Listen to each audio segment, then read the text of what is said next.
18 WJTS Sports presents the Jasper Wildcats versus the Evansville Harrison Warriors. This game is brought to you by DuBois County Tire and Supply, McDonald's, Carpet Warehouse, Eubler & Sons, Mariners Plumbing, Heating, and Air Conditioning, and Westside Dairy Queen. Now let's go down to the field. Welcome to Romaine Stadium. The Jasper Wildcats are on the road again here in Evansville, Indiana against the Harrison Warriors.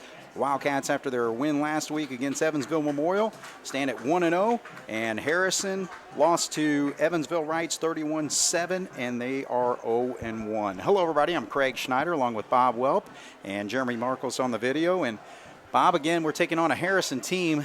Tough week last week. They defensively gave up 359 yards to that Rights team, including 219 yards passing and 140 yards rushing. So looks like they have a little trouble on the defensive side, but they always have really good athletes when it comes to the offensive side, and they're going to be looking to a couple key players on their team this year is Xavier Thomas. He's number one. He plays multiple positions, wide receiver, running back, defensive back. Last year had 33 receptions for 360 yards and 2 touchdowns. But one key player that they really want to utilize, and that's Albert Wadlington. He's number 31, and he's just one of those kids that just has a perfect build for a running back, 5'8", 175 yards, and last year he rushed for 516 yards and 4 touchdowns as a sophomore. So, again, the Wildcat defense, I feel early on is going to be really put to the test. Well, you said it last week in the game. You really feel that the defense done it for Jasper. Right. You know, the offense put him in a couple of tough spots. Jeremy was making a comment after the game that if Jasper doesn't put the ball on the turf, they run away with that game. And with what the firepower Memorial was supposed to have, that's a testament to the Jasper defense. Now with that running back, what he's going to be looking at is that 3-3 stack defense that Jasper ran last week. When I was watching the game film, we usually set them, we'll slant them out, but we'll take our 2 defensive tackles and take them out right before the last guy on the offensive line. We'll shoot that gap. And then the linebackers, of course, line up accordingly, and they're usually about a yard off those defensive guys. As soon as the ball was snapped, if the ball rotated to the far side of the field, the backside linebacker was always shooting the gap. Now, That's a great thing to do, but when you play a team like Harrison that's got athletes, your containment must be top-notch. But Jasper, at some point, at one point in the game, they had very few guys with their hands on the ground. So Coach Lewis likes to have their guys up, seeing what's happening, react to the ball, and use their speed. One of the key things is going to be also tackling for this team because, again, when you get a player like Xavier Thomas, I mean, he's also a track star down here at Harrison. We all know how good Harrison is in track every single year. And so, you know, again, he's just going to be an elusive player if they can get the ball into his hands. Now, as far as their quarterback position, be curious to see what they start tonight because they were looking at a couple different players coming into the season with Evan Doan, number 2, Levi Thomas, number 10. But it looks like last week they had to convert a wide receiver, Billy Sears, number 15, into that quarterback position. So we'll pay attention to where they start out tonight with that. And, you know, again, the Wildcats, they're going to want to continue on with their rushing attack. I mean, my goodness, last week, especially in the second half, but they rushed 49 times for 245 yards. Very resourceful with the passing as well, where Weinzappel was 7 of 10, and he split that between 3 wide receivers. All ran with 3 catches, Connor Foley with 2, and Ian Giesler with 2. But I really think the rushing attack of Weinzappel, Schneider, Day, Ewing, I mean, you know, it's a 4-headed monster back there so far and that we saw in that first game, and we're just going to really have to pound it against this team. You know, Ewing was the one I was most impressed with last week for the simple fact of I didn't know what I was going to get with him. Mm-hmm. I mean, I seen him the year before. He's a good athlete, you know, but now you're putting him in a very key position. You know what you're getting from Day. You know what you're getting from Schneider. Weinzappel, you know, like we talked about, put the ball on the turf a couple times. But when you stick it in and you got to pull it out at the last second, I think he did an absolutely wonderful job. So hopefully Jasper can cover a little bit better than they did against Memorial, and we can get this game going in the right direction. All right, so the Wildcats will be kicking off to the Harrison Warriors. And actually, kind of interesting out there, Sam Leonard, the Wildcat kicker, is not kicking off. So it looks like they got, is that Foley? Kicking off. I'm trying to see the number. Does he stand above everybody else? Well, that's the thing. I'm trying to see if he's on the sideline there, but I mean, Foley had the punting duties. And again, we got the sun kind of in our eyes right now. But yeah, looks like it's going to be Connor Foley kicking off. So deep for the Warriors includes number 4, Miles Terry. He's a sophomore, 6'1", 145, and also number 1, Xavier Thomas is back there. And, you know, the thing is, Thomas is just a sophomore. So, again, actually check that. I think he's a junior. The roster said he's a sophomore, but I'm pretty sure he's a junior. And the Wildcats kick it off, and it's fielded there by Thomas. And now he gets to the outside. He's got an opening. Again, this was a problem for the Wildcats last week was the kickoff coverage. And, you know, again, just giving up a return there of about 35 yards. And so Harrison with great field position to start right at the 47-yard line. A very simple problem to fix. Just our guy on this side kind of went in a little bit. Foley did a great job doing what the kicker's supposed to be doing. And essentially, you know, like in baseball, playing the backup when they throw the ball to second. Able to force him in. The guy got about 20, 23 yards, and now their defense just has to stand up. So 1st and 10 for the Warriors, and again, their quarterback is going to be Billy Sears, so he's going to start off there under center with an I backfield. And he's going to roll to his right and throw right away. He's got a man wide open downfield. If the Cats can get there, he's able to hit Xavier Thomas. So the Wildcats give up a big play to start this football game, not only on the kickoff, but also on the first play from scrimmage, and Warriors in business inside the red zone at the 18. Well, the Warriors seen the same game film that we watched, you know, when Jasper played Memorial. That when they get deep, we got to recognize their speed right away. We can't just guess on how fast this guy is. He got past our defensive back in the snap of a finger. We've got to keep our head up. So 35 yards on the pass hookup, and now rolling to a right this time, and Thomas is right there, and just like that, 2 quick plays, and the Warriors are in the end zone for the touchdown. So, again, trying to utilize their top player, and that's Xavier Thomas. 2 plays, actually 3 counting the kickoff, and the Warriors did not take long with just a minute, less than a minute. We're talking 35 seconds into the game, and they're up 7-0. Well, they're rolling their quarterback out on both plays, which lets you know that they're very concerned about our interior defensive line. I'm more concerned right now with our cornerbacks. You know, that the receivers are getting past them way too easy. Actually, check that. It's 6-0 right now. They're looking to make it 7. So the snap is there, and the kick is blocked. So it will stay 6-0 as the Cats were able to easily get there. So looks like Schneider was the one that actually got his body in front, but so Harrison jumps out on the Wildcats early, leads 6-0 here on 18 WJTS. So the Wildcat pass defense was put to the test there on the first series of plays for Harrison, and they march right down the field, 2 plays into the end zone for a touchdown, lead 6-0, and set to kick off for the Warriors, and he pops it up there. It's going to be returned. It's going to be short, fielded about the 24-yard line, and there's an opening to the right side, and able to return it to the 42, and it looks like that was returned by number 16, Ian Giesler. Now check that. It was number 19, Ty Wiseman. So Wiseman's able to return it and give the Wildcats really good field position. So, again, the Wildcats just going to have to match that score on this first drive. Well, go down 7-6. That's how we started off with Memorial, and you know, started getting things rolling from there. But what I've seen so far from Jasper's on defense is very correctable, and I'm sure the coaches get that straightened out. Ball actually spotted at the 43-yard line, 1st and 10. Actually, Winesapple keeps it, and he's got a wide open space on the right side.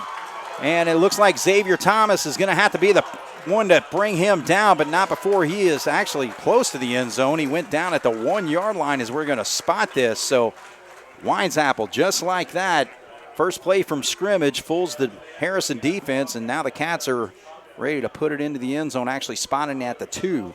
We were very concerned about that last week when Jasper marched down the field and scored, hoping Memorial didn't come right back down and take the momentum from us. So now we got the flip of the script, and that's exactly what Jasper's going to do here. And we're going to punch us in, kick the extra point, and then that first one straighten up our defense, and it's all for naught. So a 55-yard run there gives the Wildcats first and goal. They split all brand to our near side. Bring a man in motion to backfield, and they give it to the left side, and it looks like Schneider takes it in easily. So just like that, 2 plays for the Harrison Warriors on offense, a touchdown. The Wildcats 2 plays on the ground, and they're in the end zone. Kind of game that might end up 55-51. But it's Jasper going for 2, which, I'm sorry. You're right, that was the second place. They got Leonard out there.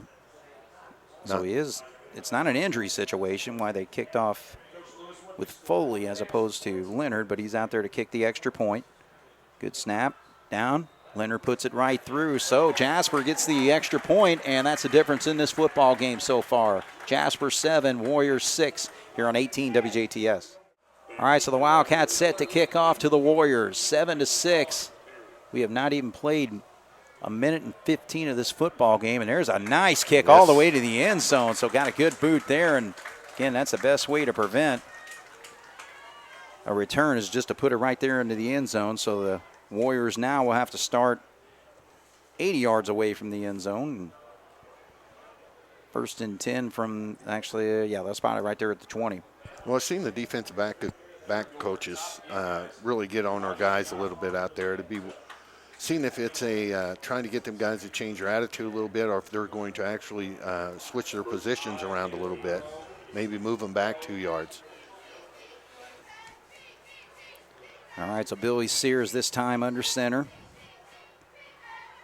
Pitches out, and the Cats are all over that. That's going to be a big-time loss. And it looks like making the stop was number 50, Michael Beekler. Again, that nice thing about Beekler, a very athletic kid, 6 foot, 187, with a lot of quickness, and put him on that defensive line. That's really going to be key for the Wildcats all season against that rushing attack. Well, as a quarterback was when he received the ball from the center and he was starting to rotate his hips to make the little flip, he was already right beside the quarterback. That is some explosive off-the-ball move right there. So a loss of 8 on the play. So second down and long. Quarterback's going to roll this time. He loses the football, so the Cats got pressure on him. I couldn't see who the number was, but the Cats are saying they have it. That would make life a little easier if they do. Yeah, it looks like Harrison did hang on, but still, Cats getting into the backfield against the run. And then now pressure on the quarterback as he was looking to roll out. So you're right, the defensive adjustments have been there so far on this series, Bob. You know, I heard one of the coaches make a comment just a second ago saying that Thomas and Whipple were both in the game at the same time, number 1, number 5, that they were going to go ahead and throw the ball, and that they've evidently seen something in the game film. So we'll keep an eye on that the rest of the night when those two gentlemen come in together, if that means that they're throwing almost automatically. All right, so third and very long, 24 yards they need for a first down, and they just trying to give an off tackle and just nothing there. So the Wildcat defense make the adjustments here, and the main thing is just pressure on the quarterback and dominate that line of scrimmage, and defensive line doing the job here on this series. Our linebackers are doing an excellent job coming off the hips of the down linemen and reading those holes, reading that run, and getting up there. And whenever you see this game, it's 1, 2, 3, 4, 5 white jerseys all around the ball, and you're going to have a lot of success of stopping these guys. So 17 yards of loss here. Forces the Warriors to punt from deep in the end zone. Almost got there, and it's going to be a low punt if the Cats can get on it, but no, it's going to get a nice roll for the Harrison Warriors. So Cats had a chance maybe to field that at about the 35, but instead they're going to start right there at midfield. So the defense adjusts there and looked very dominant on that series of downs. Yeah, adjustment indeed. You know, they had a chance to field that possibly on the 35. Mr. Winesapple's probably pleased that it rolled back to the 50, because now when he takes the ball around the corner and goes towards the end zone, that's 50 yards instead of 35, so he's probably pretty pleased with that. All right, so Winesapple breaks the huddle here. The Wildcats split out Cooper Ewing and also Albrand. Single back there and brings a man in motion and actually gets Harrison to jump right off there. Their defensive end, Pete Brown, number 7. Kind of reacted to the Wildcats going in motion there, so that's going to give the Wildcats 5 free yards, and it'll be 2nd and 5. I'm sorry, 1st and 5. When I seen the head coach over there drop his head, I mean, as soon as he lifted it up, number 7 was coming off the field right beside him. Yeah. So he probably wasn't too pleased with that. Nope, not at all. So, okay, so the Cats come back with the same formation, first and 5. All right, this time they run Giesler in motion, and he comes back and he takes the football, gains maybe 2 on that run. Offensive line's doing a good job now. The Hosses for Harrison, they got a couple of them down there, are doing a pretty good job. Towards the end of the night, we'll start to see them really go backwards because I believe our guys are in better condition. But at this point in the game, doing a nice job of getting up in the pads of the offensive linemen and standing them up, not letting them drive them away with their legs. So 2nd down and 3.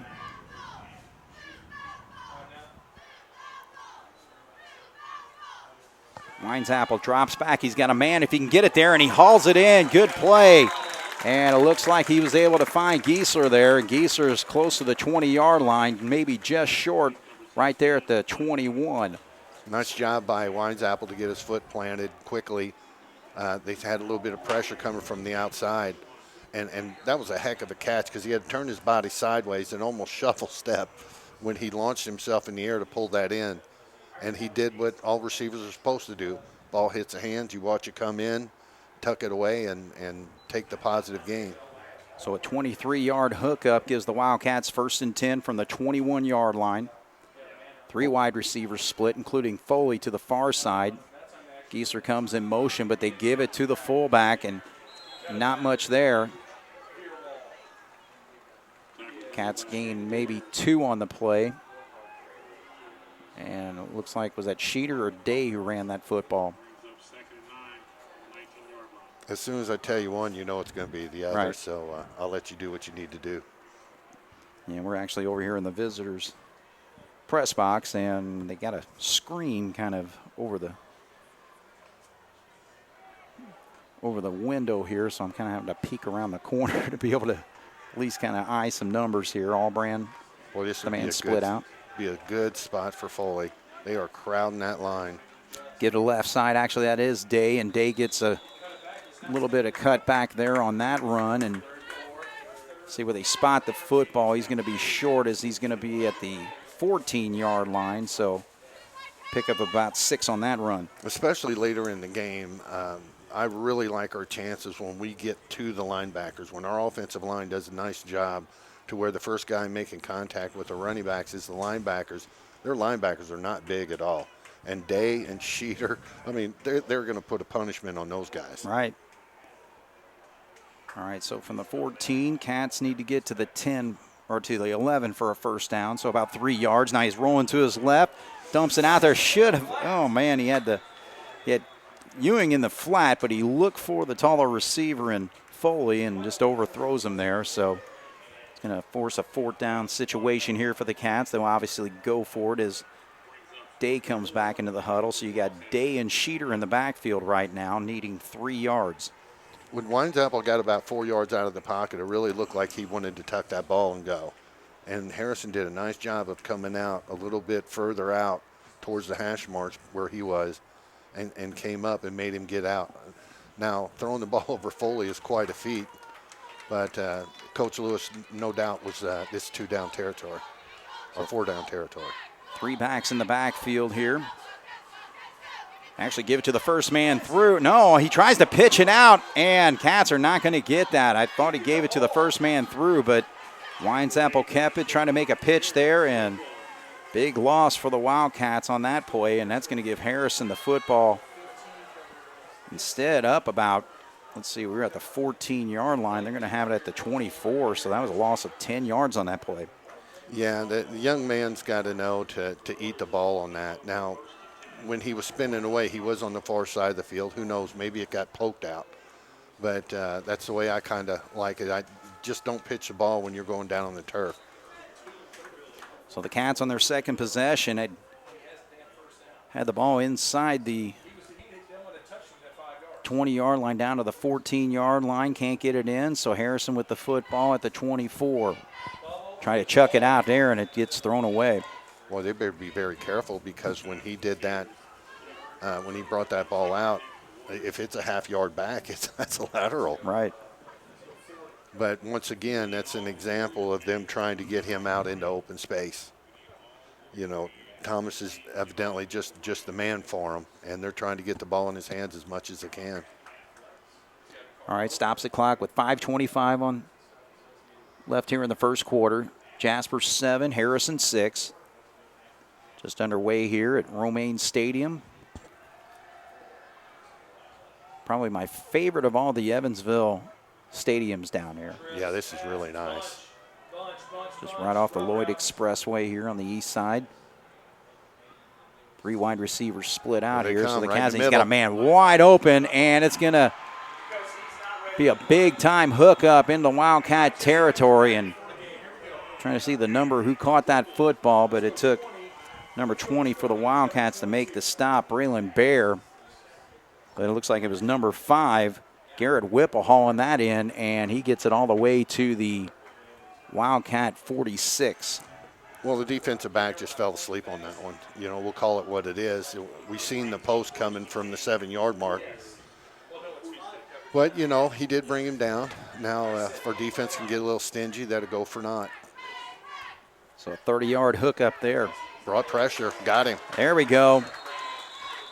We give credit to the stop. We'll give it to Schneider, and also in on it was number 19, Ty Wiseman. So the Wildcats easily get into the backfield there and stop that play for a big loss. You know, I like Ty Wiseman. That's a good little player. When he comes through, he's square up, and he brings a little bit of punishment himself. But that quarterback better watch out. With his size, you see somebody, Ashton Schneider, come towards you. You're not going to see any red jersey when he takes you down. So the quarterback sack is a 7-yard loss. So second down and 17. Now back into Harrison territory at the 47. They got a deep out. Sears just tries to get into his hand, and you're right. It's right there is a hold all over Ian Giesler, but they did not call it. That was number 7, Pete Brown, but they're trying to hook up on that little pick play there. But it falls incomplete, forcing up a third down and 17. Well, it kind of rubs you the wrong way when you see such a blatant call right in front of the official and not seeing a call. Fortunately for Jasper, they did not complete that pass and get positive yards, which has really been salt in the wounds. So we should be in pretty good shape here. Get a good stop, and I'm sure that Harrison will be punting if we can keep them on their side of midfield. So Harrison, if they're able to get it downfield, they've been successful tonight. So it's just a matter of the Wildcats continuing to get into that backfield and force that quarterback. And there's the time he's actually got running room straight up, and he crosses the 40-yard line. 35, he's still on his feet, and he's still going. He may take this all the way. And he will. So the quarterback, number 15, Billy Sears, scrambled out of the pocket and just had a wide open lane on the right side there. Broke a couple tackles and takes it 53 yards for the touchdown. So the Warriors back in business and with the lead over the Wildcats, 12-7 right now. Coach Lewis cannot be happy. In a few of his interviews that he's had this week, after watching the Memorial game, he was very disappointed in Jasper's open field tackling. Well, there's an example right there of what happened. We had him 3-4 times and just let him go. You know, he's not the biggest guy as far as stature goes, but evidently he's pretty strong underneath, so you better wrap those legs and bring him down. Right. All right, so Harrison is actually going to go for 2 here, and a little confusion in the huddle forces a timeout. So we'll take a break. When we come back, we'll be going for 2 for the Harrison Warriors. They're up 12-7 over the Cats here on 18 WJTS. All right, so the Harrison Warriors going for 2. Actually switch up their quarterback. It looks like number 12, Caden Clemens, is back there. He's got Wadlington to his left, but they're going to do a jump ball over here. And the Cats actually pick it off, it looks like, or at least knocked it away, but the two-point conversion did not go. They tried to get it to Xavier Thomas over there, and at his size, 6'1", 165, he's not able to bring it in. So the Warriors cannot convert, but they lead the Wildcats by 5, 12-7 here on 18 WJTS. Warriors now kicking off to the Wildcats. 3 possessions, 2 touchdowns. Converting on a 3rd and 17, turning that into a 53-yard quarterback scramble that goes all the way, making it 12-7 with 4:10 on the clock. And that's a light kick there, so the Cats should be able to get good field position here, but a trip up, little turf monster there tripping up. I think it was Wiseman who returned it again there, but we actually got a flag over here and a player down, so we'll see what the penalty is.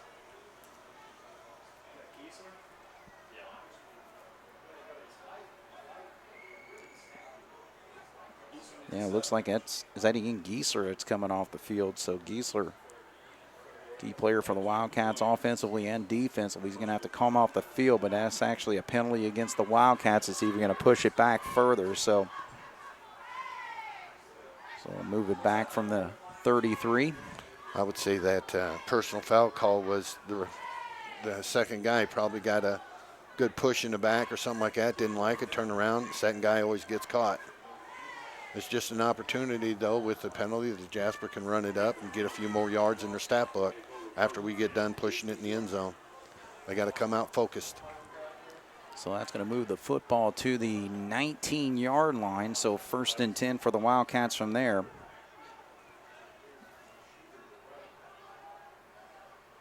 So Schneider in the backfield. They're playing a 50, Coach. And they give it to Schneider straight up, and good stop there defensively. Looks like that was number 40 making the stop on that play, Elijah Owens. Just a freshman out there playing for this varsity team. When you watch their defense, they are crashing the middle hard. Now they've got in their defensive backfield, as I've mentioned before, not guys of big stature, but a whole lot of speed. So they're playing, placing their bets that these guys from the outside can chase down anything we put on the outside. So 2nd and 9, 3:28 to go here. Still in the first quarter. 3 scores on the board, 2 of them for Harrison, 1 for the Wildcats. And the ball, I think the ball hit the turf there. But Weinzappel's going to be able to hang on to it.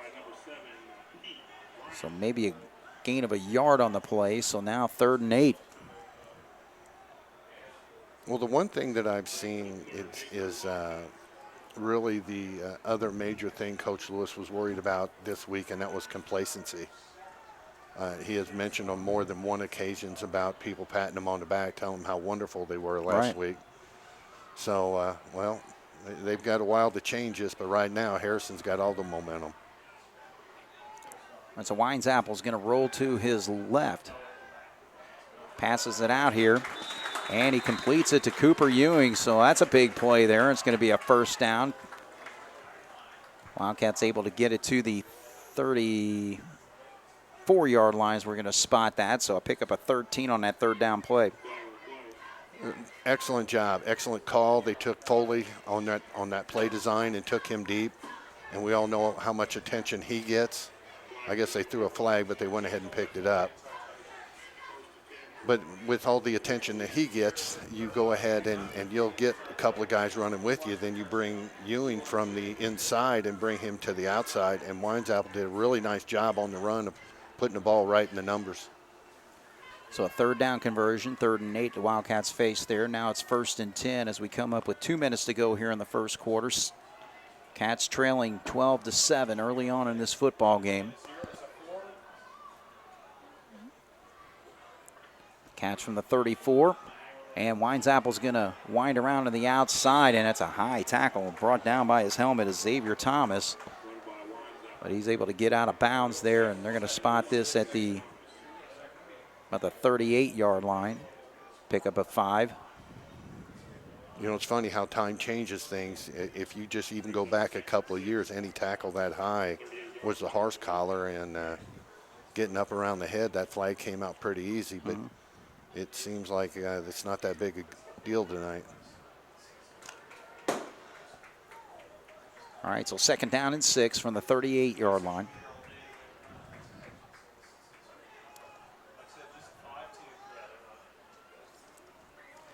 Get to the right side. That's Schneider.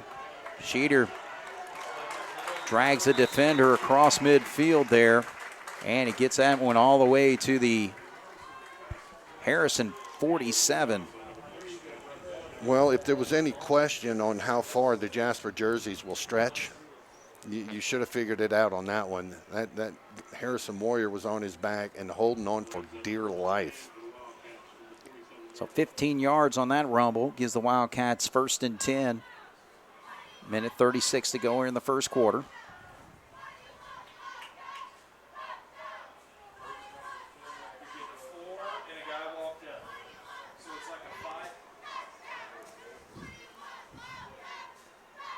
All right, no, actually, Weinzappel keeps it, and he pitches out there. That's Ewing with the football, and he's able to get across the 45-yard line down to about the 42. This is really reminiscent of Jasper's opening drive against Memorial. You know, control the ball, the old, Chicago black or 3 yards in a cloud of dust type thing. Control it. Keep those playmakers off. If you can go out there and you run to Thomas's side and make him play defense, that's going to take a little bit away from offense. It's a good game plan. So the 4-yard hookup set the ball at the 43-yard line. Weinzappel keeps it this time, and he is met immediately right there at the line of scrimmage, trying to check the number. Can't see if it's 43 or 45 for Harrison there. Looks like 43, Dion Biggs, 5'11", 245, plug up the middle. Well, Kippenbrock had his work cut out for him. He had his guy tied up, and another man comes out. And the way you're taught as an offensive lineman is you engage with the guy in front of you until you see whoever's going to gain the advantage, and you slip off and pop him off. But he had 2 guys at the same spot at the same time, so that was a tough one for him. All right, so that brings us to the end of the first quarter. When we come back, Cats will be 3rd and 8 from the 44-yard line here on 18 WJTS. All right, we're back once again here at Romaine Stadium here on the campus of Evansville Harrison. And the Wildcats facing a 3rd and 8 from the 44-yard line. Last time we had a 3rd 8, we were able to convert that with a 13-yard pass play to Cooper Ewing. Cats this time split 2 wide receivers to our near side, including Allbrand, number 4. Weinzappel rolls out. He's got a man in the flat, and that is Ewing. So, again, another conversion there. That's going to be enough for a first down as he's able to get across the 35 to the 33-yard line. Ewing, nice job coming out, hitting the button hook, coming back, attacking the ball, and securing the first down. But the way Harrison's biting on those button hooks, I've got a stinking suspicion at some point in this game, coaches are going to have them do a little hitch and go, see if we can get one over the top. So this time that combo of Weinzappel to Ewing goes for 12 yards, 1st and 10. Football spotted at the 34-yard line, just underway here in the second quarter. Boy, they're really paying attention to the middle. There we go, Day on the left side. Rushes that football close to the 25. They'll spot it at the 26-yard line, pickup of 8 on that first down run. The one thing I like about Day, the way he attacks the hole, is when he gets hit and when the guy's coming from the inside and he hits him and his momentum's pushing him out to the outside, he'll go with the momentum because he knows he's going to get another 2 or 3 yards. We've got some younger backs that will try to go into the pressure. Day does a real good job of using everything he can to get the extra yard. Right. Okay, so the Wildcat offensive line, if they can continue to be physical there. See if the Cats can convert this series of downs into a touchdown. Weinzappel looking to throw. Now he throws it out there. He's got a man. That's Allbrand. He hauls it in just over the fingertips of number 9, Dominic Brown. But Weinzappel able to hook up 26 yards, and the Wildcats get the lead right back, 13-12. The best ball that Weinzappel threw, nice and tight. And like you said, right across, just drop it right over is what they tell you. Drop it right over the defensive back. He couldn't have done it any better. Offensive line did a nice job of containing their guys to where he could get back 4 or 5 yards and get it up. Receiver did what they were supposed to do. Great team effort, great score. So Wildcats with 51 yards passing on that series.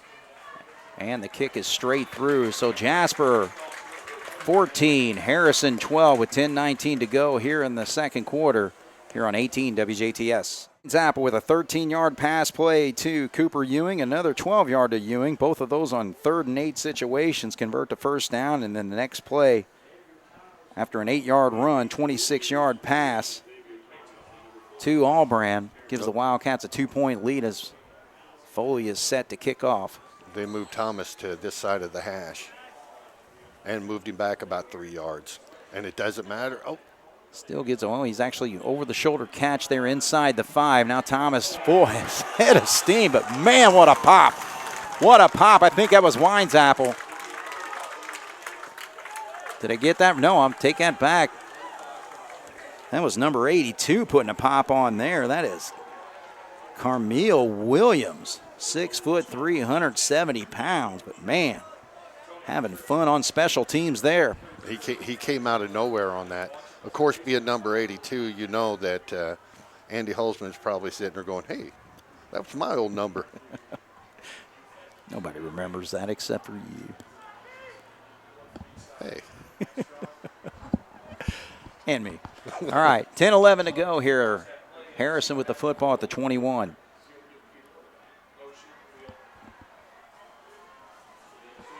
Pitch out this time. Nice. And the Wildcats all over it there. So again, you got to dominate the line of scrimmage on the offensive side. Cats doing it on the defensive side. And actually rushing the football that time was number 11, Alfonso Anderson, but he is shaking up and running off to the sideline. So Cats putting a nice pop on there. No gain on the play, 2nd and 10. Well, the one thing that we have learned early in this game about Harrison is no play is a safe play because they've hit so many big ones. You know, with Jasper going down there and getting the score, but and getting the momentum back there. But the shot, you know, that he put on that guy on the return, that'll get a team up to high gear. Right. And hopefully this defense is fired up now. See, and that's typically what it takes is to just be more physical. Good read. Actually, you're exactly right. The lead block was not there by number 7, Pete Brown, and the Wildcats just jumped all over it. So really nowhere at all to go for Garrett Whipple there. Actually a loss of about 2 on the play. Yeah, but the way Kabrick got up in his shoulder pads, they may say, oh, he just missed the block. No, Kabrick got up in his shoulder pads, got him locked up, and tossed him aside like a rag doll, and did a nice job of containing him until his buddies came from the inside to finish it off. All right, so 3rd down and 12, but Harrison has converted some first downs on 3rd down. The last time he went for a touchdown. Well, they got their studs on the far right. Sears flushed out of the pocket, and he just lofts it out there, and nobody there, so the Cats put the pressure on. I'm trying to see, was that... I'm going to have to start bringing binoculars so I can at least see out there to the field because, again, the gold numbers are just so hard to read. But anyway, the Wildcats' big-time pressure there forces a punt. Well, you and I were, you know, talking. We started to see a little bit of change in this game. Now it's yet to be seen whether we'll keep it up. But, you know, good offense, defense comes out. Special teams did a good job. Maybe Jasper's going to start to assert themselves right now. Actually, it was Cale Schmidt that forced that errant pass there, so a punt is going to be returned here right there at the 49-yard line. Good move, so Day was able to handle that football, and, you know, that's the key. If you can get your hands on the ball, especially on a low punt like that, no reason why you can't return it 10 yards or more. So Cats with great field position at the 39, so hats off to the defense there, Bob. Well, you know, that was the 3rd step of getting this thing turned around. The offense scoring, the special teams did it.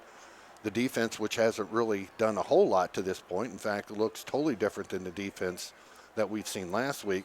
On that particular series, it looked like they brought that defense from last week. So hopefully that's the third step, and we're just going to start controlling the game.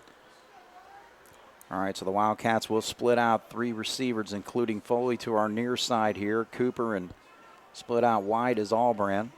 Schneider in the backfield. Looking to throw. And he's going to go for Foley. And, oh, man, just a little bit short there. And that allows Xavier Thomas to knock that football away. Yeah, Foley had him beat. And even though Xavier Thomas is definitely an athlete, he's not going up to the heights that Foley's at. So, quarterback, you know, we haven't run a bunch of those out patterns. Once he gets that down, that little bitty touch, and let the big fella go up and get it, the results would be a lot different. All right, so that stops the clock here. Jasper with a 14-12 lead, 8:13 to go here in the second quarter. Cats force a 3-and-out and a punt defensively, so the Cats now 2nd and 10 as Gieser goes in motion. There's a little counter play and a wide open space for Ewing, and he's able to evade one defender there and takes it 39 yards for the touchdown. So a big play for the Wildcats. Puts 6 more on the board, leading 20-12. You've seen that developing the whole night. You were, let me put it this way, you were hoping that was coming because their flow was getting stronger and stronger and stronger to the initial play. Whether it's Day bouncing to the outside or sending Schneider up or Winesapple going up. We never brought the ball. Their containment was starting to get lazy because they haven't seen it all night, and Jasper just made them pay. That is a great call. All right, so Joey McGimsey set the hold here. A little low snap, but he's able to handle it, and good job by Leonard. Good timing there, and pops it right through. So 21-12, Jasper leads Harrison with 8:04 to go here in the first half on 18 WJTS.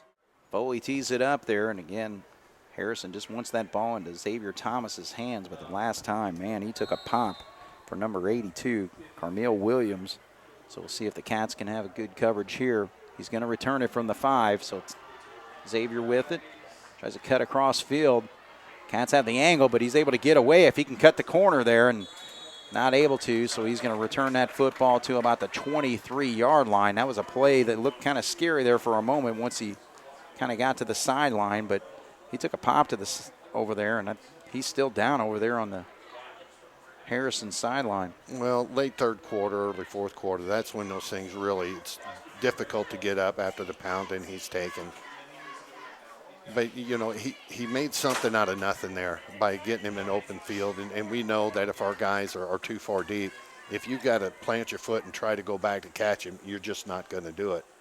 But as you alluded to, where no matter where Foley is lining the ball up on the hashes, that's the side they're putting Thomas, trying to get the ball in his hands. All right, so the Warriors operating from the shotgun here. Billy Sears with 4 wide receivers, including trips to our near side, but he's just going to air it out there. That's going to be a jump ball between the two, and the ball gets knocked away. So it's like, was that Braylon Bear on the play? No, check that. That was actually number 16, Ian Giesler.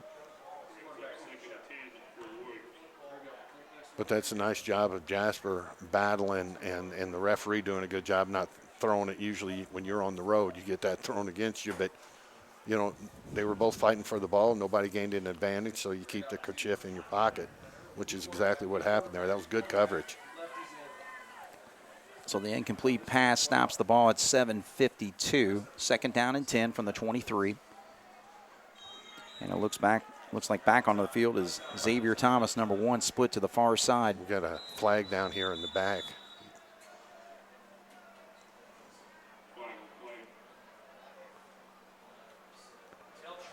You would think game clock or illegal substitution.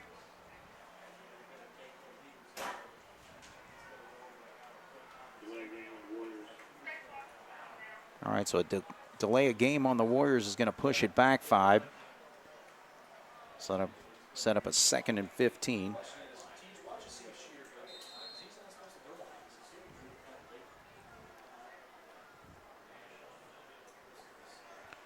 Boy, their inside slot here on the strong side here it's got nobody on him.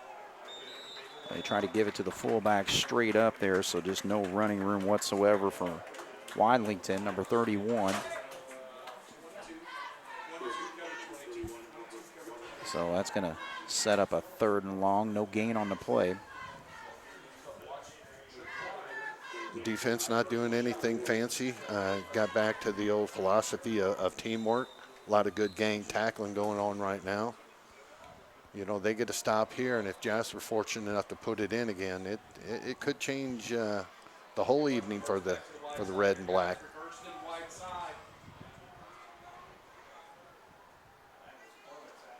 So changing quarterback there as well. Caden Clements, number 12, rolls out. Cats get after him, but now he's got an opening. I don't think he's going to get enough for the first down, though, but, man, good quickness there. So, again, Caden Clements, a junior, 5'8", 160 pound.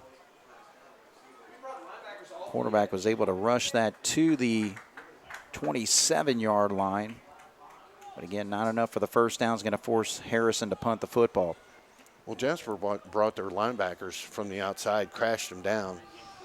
The problem is if you get too deep and these guys get to the corner, I mean, the quarterback was still wanting to throw the ball till he seen nobody out there in front, and he just took off and almost made it. So Day back there. If the Cats can get there, he can kind of force the punter to do the rugby style. And now Day's going to field it at the 34-yard line. Gets away from one man. And what a block right there. He can cut it up, and now the flag flies. I don't know why. No, the helmet was in front. That was not a block in the back. Wow. I mean, that was a nice block here by Braylon Bear, but I guess they're going to call it a blind side. So this is going to be pushed back. I don't get it. I mean, what else can you do? Well, we're taught from the ground up that when you block somebody, you always make sure your helmet's in the front so they can't get you for blocking in the back. But you know, like you said, in today's day and age, you brought up the blind side. You know, they say, oh, a defensive player. Hey, he's on the field. Right. Yeah. All right, so that's going to push it back to the 19-yard line where the Wildcats will start. Plenty of time on the clock, 6:46 to have a nice sustained drive here if they can get the running game going.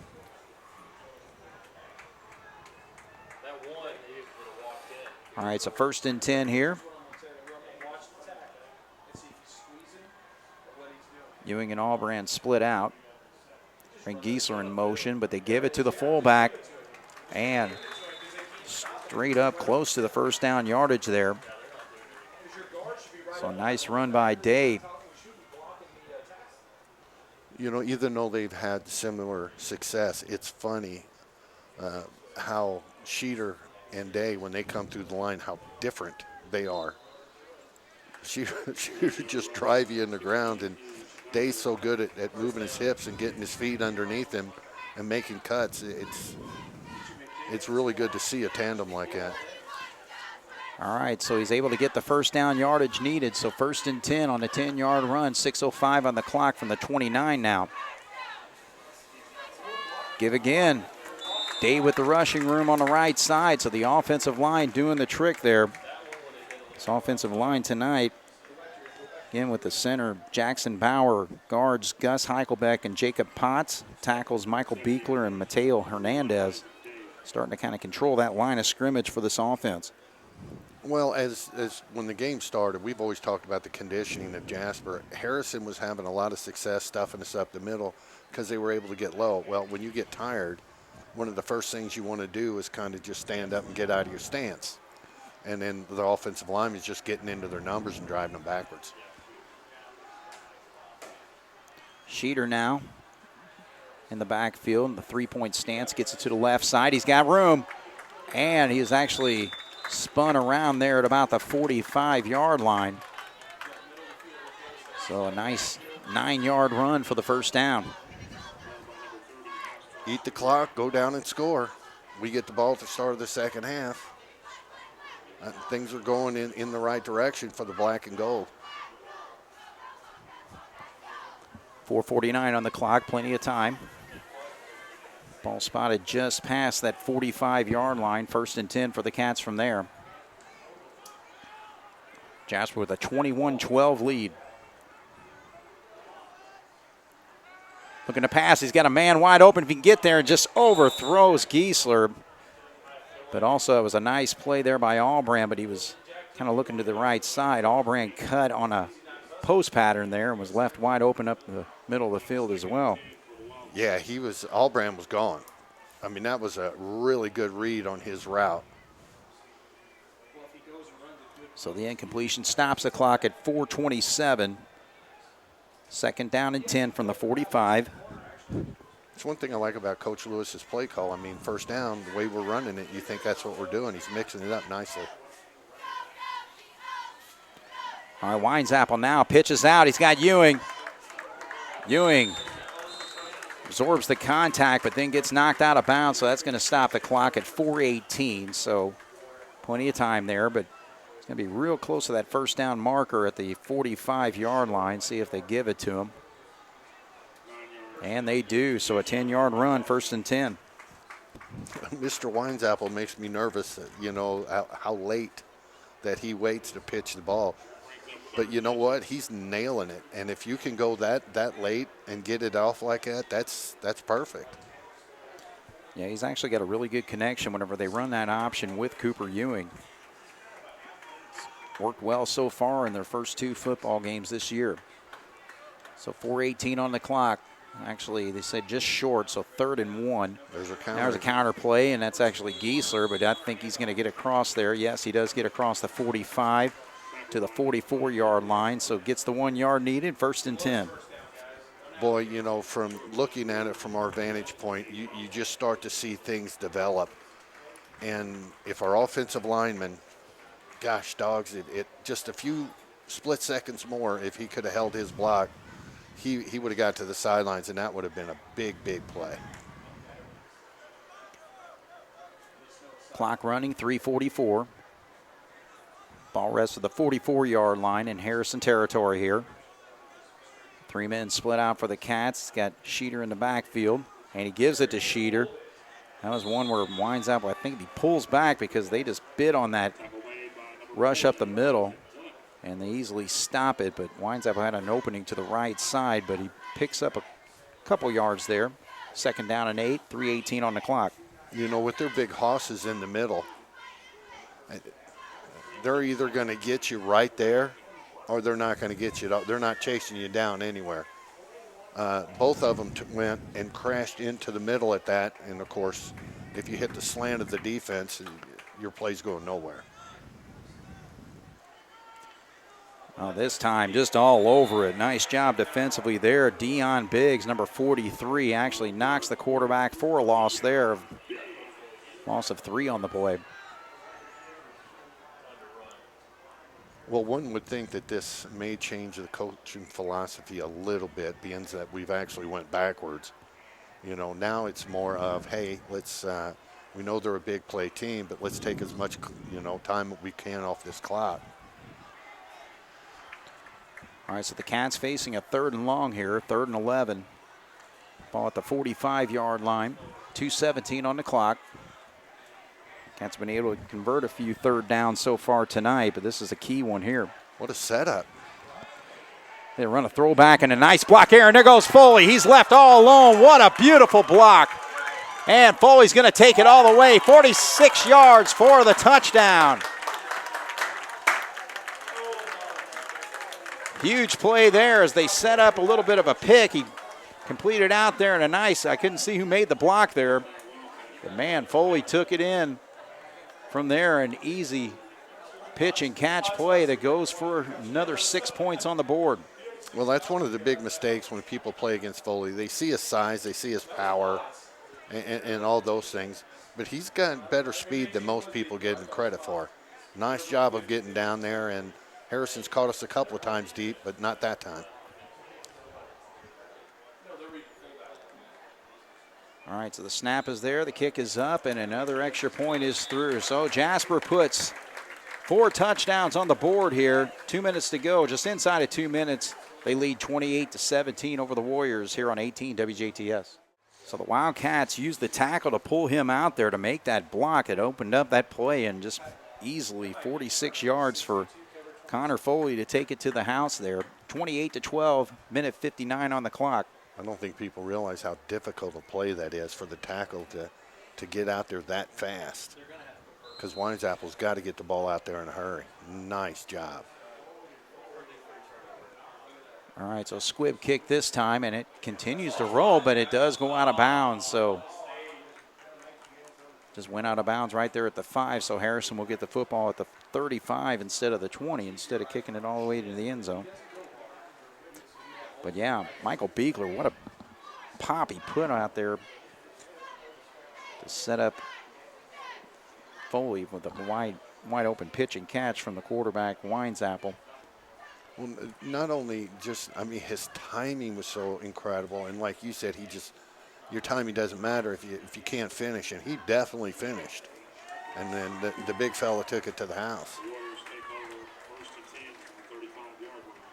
But you know, with the old saying out there is, when you got a team that flows as hard as Harrison is towards us, well, how do you stop that? Well, you throw in a couple of counters, a couple of reverse screens. Coaching staff is calling a really good game right now. All right, so the Warriors from their own 35-yard line have less than 2 minutes to go 65 yards to put more points on the board. Bringing heat. Right there, just straight up the middle, and he just had nowhere to go. But, yeah, that was Schneider just coming in untouched. Well, Schneider's one of those guys that are strong enough that he had a blocker in his hip, but able to reach over. And when you get that big old hammer getting a hold of somebody, he can hold on. He's strong enough to do that. Loss of 6 on the play, 2nd down and 16. And now we got penalty flags here.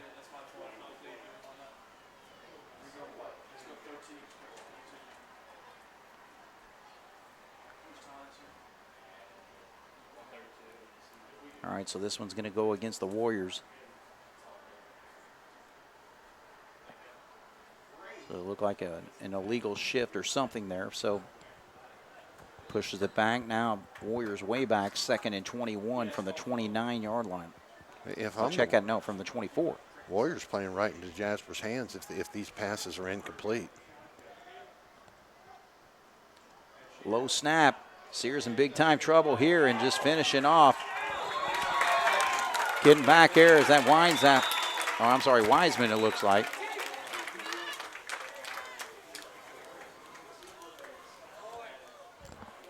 One of the best open field tackles I've seen Jasper make in a while. All right, so we got a timeout here. It's going to be 3rd and extremely long for Harrison when we come back with 1:22 on the clock here in the first half. Jasper 28, Warriors 12 here on 18 WJTS.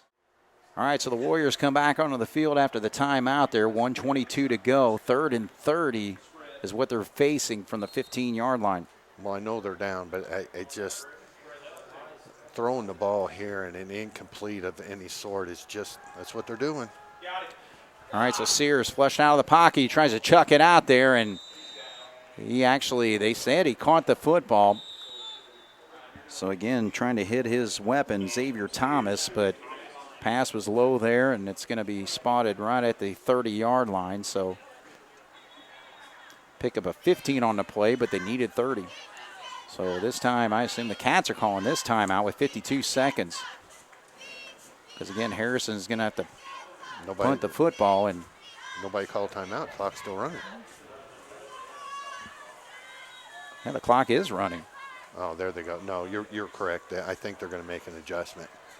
He was out there waving his hands to stop the clock for. Oh no, that's the timeout clock. Well, you can't put it. You can't put it out there with the. Well, the referee or the zebra came out and he was waving his hands. Like stop the clock, stop the clock. Right, but I think everybody because they put 60 seconds on the clock. Yeah. I'm sorry. Timeout, so now 14 seconds, but. Yeah, again, the Wildcats in this situation, if they can get back there and get a block on this punt, or if not, just get pressure on him because that's what they've been able to do. And he's been getting the punts away, but they've been low and returnable. All right, so the Wildcats with a 28-12 lead.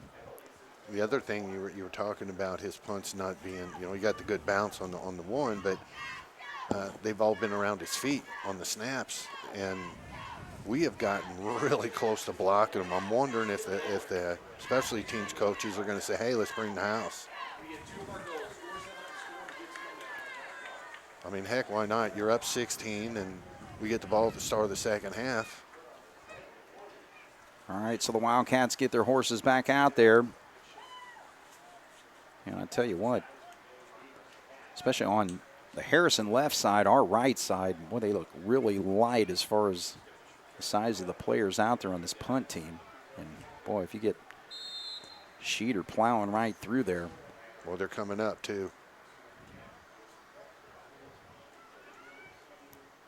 All right, so they're coming after him, but he's able to get the punt off, and it's a pretty good one. Fair catch called right there by Day at the 35-yard line. So the Wildcats with 1:07 on the clock have an opportunity here. Run a little bit more of a 1-minute offense, but just a chance to get more points on the board here. Well, this is one where the coach, as he is right now, talking to Winesapple, if he does try to get a quick strike and we are successful there, is don't get happy feet. Don't let a ball go that you're not supposed to. Because the way we're controlling the game right now, if you float one up there and they take a pick six, it changes the whole outcome of the way we're feeling when we go into halftime. So he's telling him make sure you know what you're doing. All right, so here we go. The Wildcats split out 3 wide receivers, 2 to our near side, 1 to the far there. That's Foley, and now there's a penalty flag. I guess we may have had some movement on the line of scrimmage.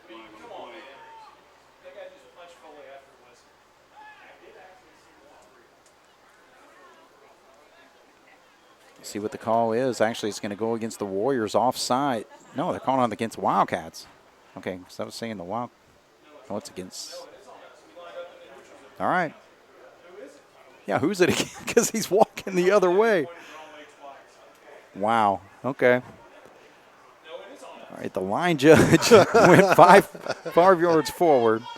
Jasper was celebrating over there, so thinking maybe it was against Harrison, but the referee, the man in the white hat, said no, it's against the Wildcats. So that moves the Cats back 5 to the 30-yard line. How's the song go? Put your right foot in, take your right foot out.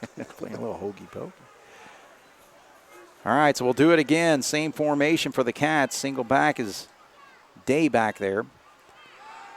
He's looking for Foley. It's going to be a one-on-one matchup. Foley goes up and brings it down, but it falls to the ground, and it looks like it's going to be an incomplete pass there. But, man, it was kind of a one-on-one against Xavier Thomas, and that's quite a matchup if you're looking for 2 really good football players on the football field. And Foley almost had it but couldn't hang on. Well, we had talked about that. That's what Foley brings to the table. He can go up and get him, and the way he was slammed down to the turf, happened to go totally off balance to try to pull that in. But most guys wouldn't. That would have been a pick right there.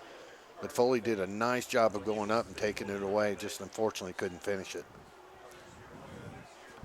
All right, so 2nd down and 15. Windsappel hit as he throws, so the ball's going to be short. He had Ewing out here in the flat, but he took a nice pop there. Trying to check the number to see who made that hit on the quarterback. Look, as I was number, I thought I saw 63, but yeah, it is number 63, but there's no 63 on the roster, so nice play, 63. Weisenberger, that number 14 for him, did a nice job of coming out. And if we could have got the ball to Ewing, it would have been mano a mano. Day in the backfield. They give it to him on the right side. He cuts upfield, gets across the 35 to about the 37-yard line. Boy, if they do not burn a timeout, that really helps us. Gosh, dogs. All right, so the Warriors will call a timeout here to force a 4th down.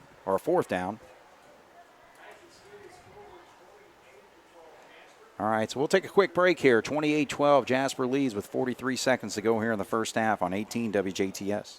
All right, so the Wildcats are forced to punt here. Mo Sutton in his 2nd year with the Evansville Harrison Warriors. Want to maybe get pressure on the quarterback or get a good return by Xavier Thomas, who's back here to receive this punt. I think I'd be pushing towards the sidelines here. That's exactly what he's doing. Charlie Cabrick getting the punting responsibilities, nice. And he actually fields it, and the Cats are right on top of it. Trying to see who made the play. It looks like may have been number 20, Braylon Bear, getting down there to make that stop. So no return, 35 seconds, and Cats defense is going to have to make sure they don't let the big play happen here with 35 seconds to go. That was a huge play, a great open field tackle right there. If he spins out of it, he's got green pastures on the far side, but one of the better open field tackles we've seen in this early season. All right, so Harrison needs 80 yards for a touchdown. Not much time to do it here as we come towards the end of the first half. Well, we've seen in their initial drives at the beginning of the game, they don't need much time. We've got to be disciplined here. Allbrand's got him. So Sears will go under center this time, and they actually pitch out, and the Cats just all over it.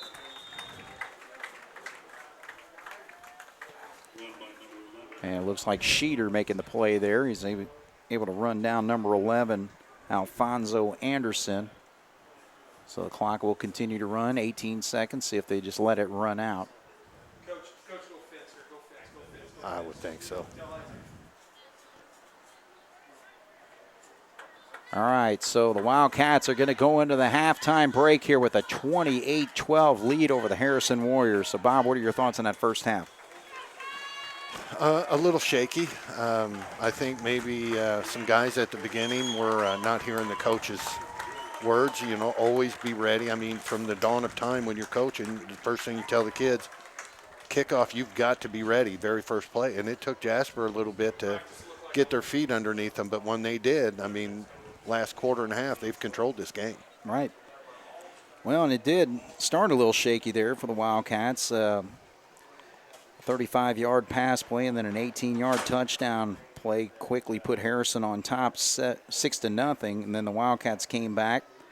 55-yard run by the quarterback, Winesapple, and then finished off with a 2-yard run by Schneider, made it 7-6, forced Harrison to punt, and then the Wildcats gave it up on downs.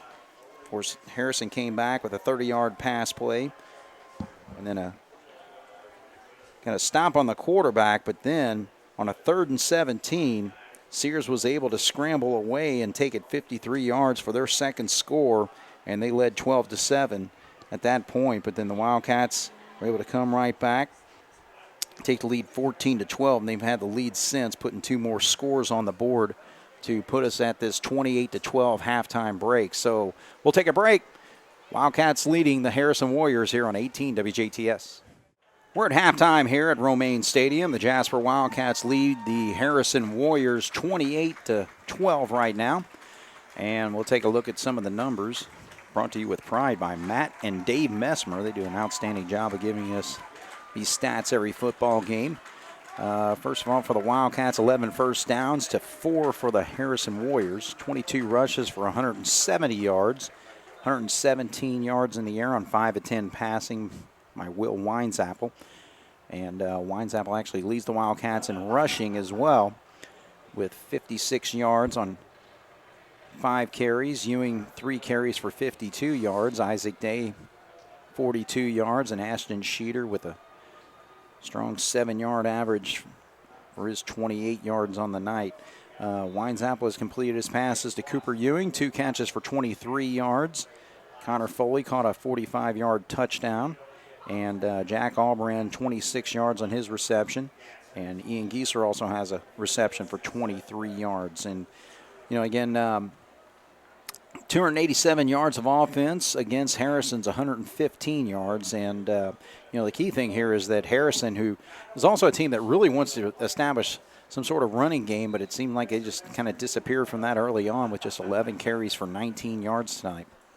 Well, the Jasper defense on their stack 3, the one thing that they have been solid on is the middle. Any success that Harrison's had tonight, whether it's been running the ball, other than the one draw when we just over pursued and came up and him going up the middle, they haven't done diddly squat going up the middle. Yeah. So Jasper's done a good job on that. And, you know, when the tide started to change in that first half, they moved Allbrand over, and it seems like he's paying Thomas a lot of attention. And if you're going to put somebody out there and have them go mano a mano with Thomas, you'd think it'd have to be all Brandon. That's what the coaches are going with. And the thing is, defensively for the Wildcats have really put Harrison in some tough situations after those first 2 scores that they had. But, man, really just with the tackles for losses, you just kind of almost name half the defense here. Ty Wiseman leads the Wildcats with 4 tackles, 2 of those coming for loss, total of 10 yards there. Cale Schmidt has 3.5 tackles for loss, 13 yards total. And then Ashton Sheeter with a couple. And Wilt Wallace got credit for 1.5 as well. But Michael Beekler also with an 8-yard tackle for loss. But, man, Michael Beekler really put a block out there whenever they moved the tackle out on that screen pass going to Foley, and then, he just races 45, 46 yards for that touchdown to give the Wildcats that 28-12 lead. Well, it is so difficult, back in our day when we ran the power I and we would go back and when the outside, when the tailback would get it, the guard would be pulling from the backside, and it was always so difficult to get up in there. Of course, we had some tremendous running backs that were able to kind of stutter step and all that. But to say about Beekler getting out to that block, I mean, he had to be on his horse. Right. And not only did he get out there, he got his body in the right position, got his base underneath him. That guy had no shot at tackling Foley. Now, Foley's hard enough to bring down, one-on-one. But to have Beekler laying that block there, I mean, it couldn't have worked out any better for Jasper. Well, it's such a well-designed play, too, because, again, you're utilizing an offensive lineman that's got the quickness that Beekler has. I mean, he's an outstanding basketball player in addition to what he does on the football field. But, just a really nice play design there because, again, he's not downfield. He's, running parallel to the line of scrimmage there and, just able to get to that spot and make that play. I just thought it was tremendous. Yeah, what a lot of people, they see that block that we're talking about. They usually don't see the little bump that he gives somebody else to stop him, that guy from coming in, maybe a shooting linebacker from getting to Weinzappel's backside. So you just got to kind of hit him, knock him off his stride, and get your tail out there. That could go down, I know we're early, but it's one of the better blocks of the season. Right. All right, so we're set to start this second half. Jasper back to receive the kickoff. So it looks like, well, actually they kick it short, so the Cats are going to field it right there at the 30-yard line. Full head of steam there now, breaking to the outside and getting all the way to midfield. So a good return there. I'm trying to see who it was. Yeah, it looks like it was Wiseman, I believe. Jasper's doing a lot better job tonight on securing the football. They're not extending their arm out and holding it like a loaf of bread. Wiseman was getting popped. He had it protected. That's exactly what you got to do to prevent those fumbles. There's actually a third kickoff return tonight for Ty Wiseman, so sets up the Wildcats right there at midfield. Great field position to start this second half. Looks like they're bringing their linebackers into the middle again.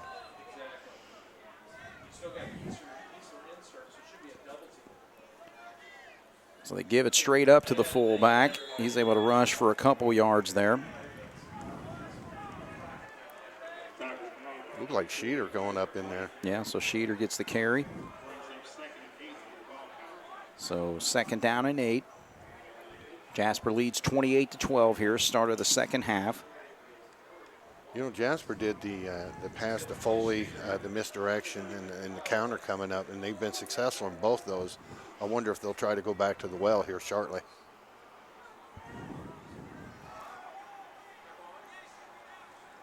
Schneider gets it on the right side. He's got an opening. Good block there.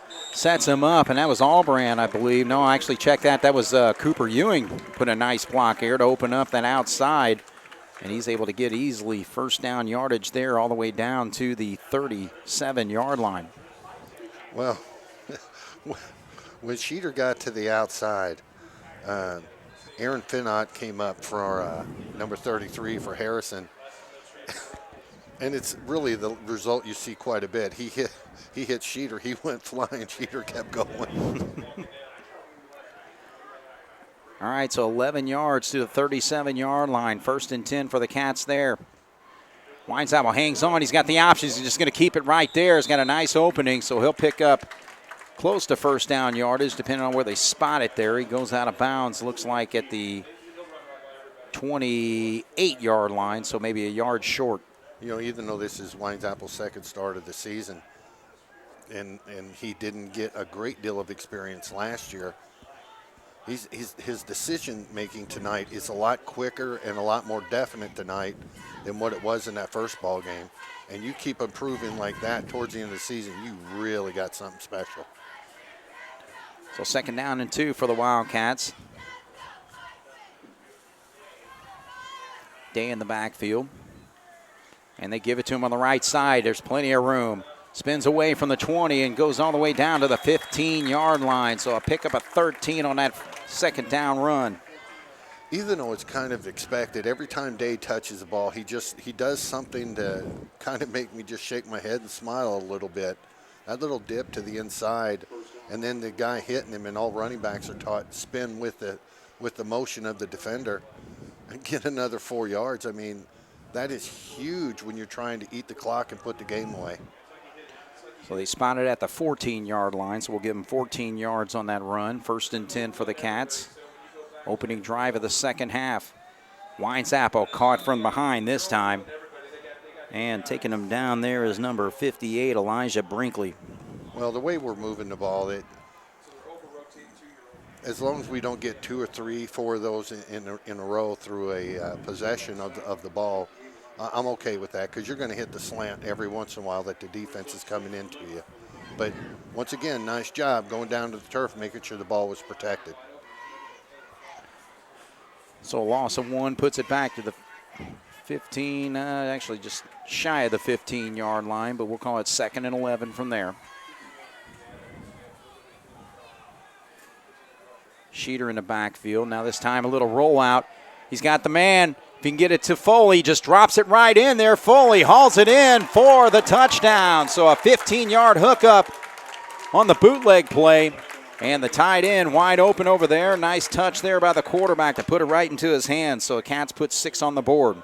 Well, that's a great example of putting the ball where the receiver needs to be, not where he's at.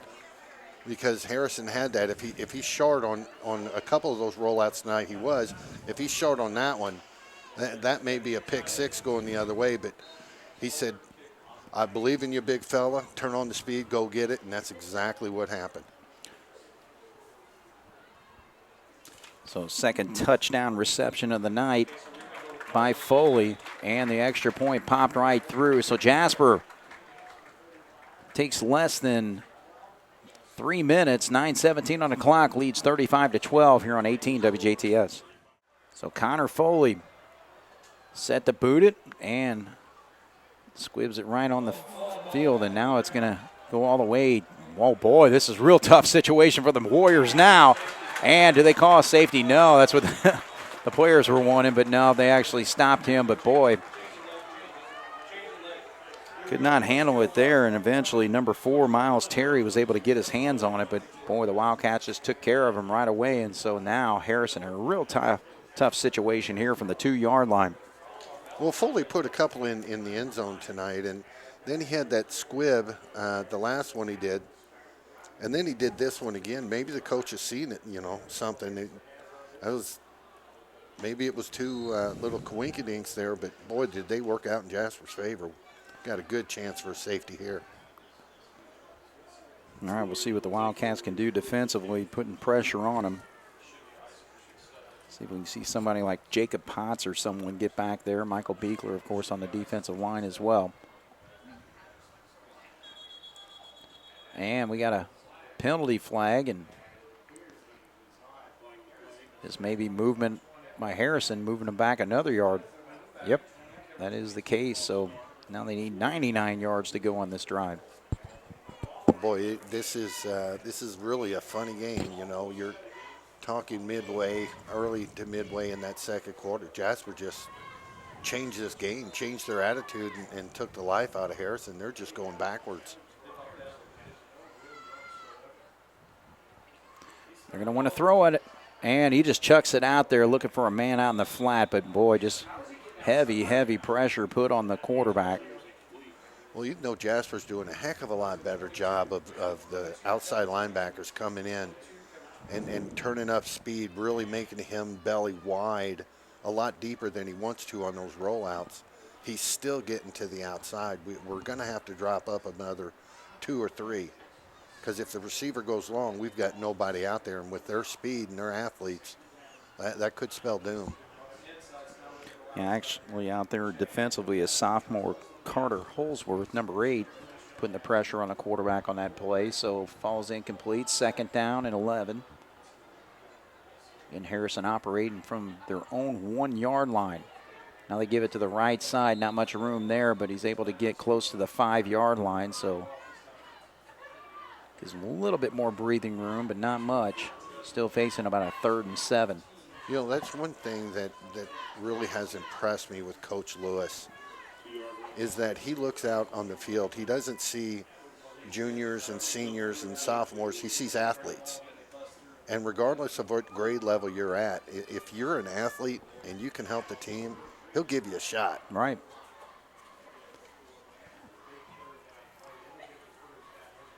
So 8:30 on the clock here. Jasper marched right down the field quickly on their first drive. 35-12 they lead.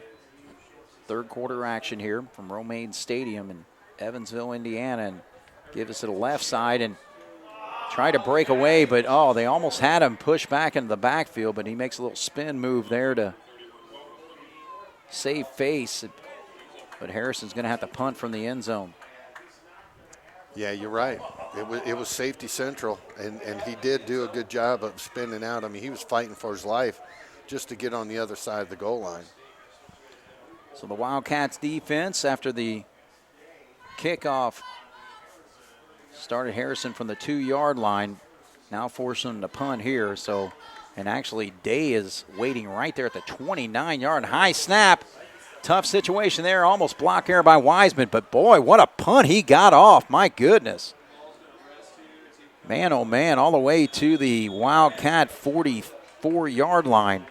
Yeah, because Day was set up right there at the 39-yard line, and boy, but he was able to get that away, and heavy pressure by the Cats after the low snap. Well, he had all that adrenaline going through his body. Got it. I was really, our angle's not the best here in the old white hat sitting out there watching down. The way they've been snapping the ball high and he's had to jump up and come down, I was really thinking that the out of bounds was going to come into play there, but evidently he was close, but not close enough. All right, so Will Weinzappel will operate this time from his own 44-yard line. Day in the backfield. The Cats looking to throw here. Throws it across the middle, and we don't get a penalty flag here as there's some contact offensively there. Actually, he was looking for number 6 on that play, and that's Joey McGimsey, a sophomore. Or check that, a senior. McGimsey getting an opportunity to play some offense here. Well, a lot of people watching that going, oh, man, that was so close. He had to put it there. Either receiver's going to go up, make a miraculous play, or it's an incomplete. That's the only 2 options for Jasper. He had 2 guys right in front of him.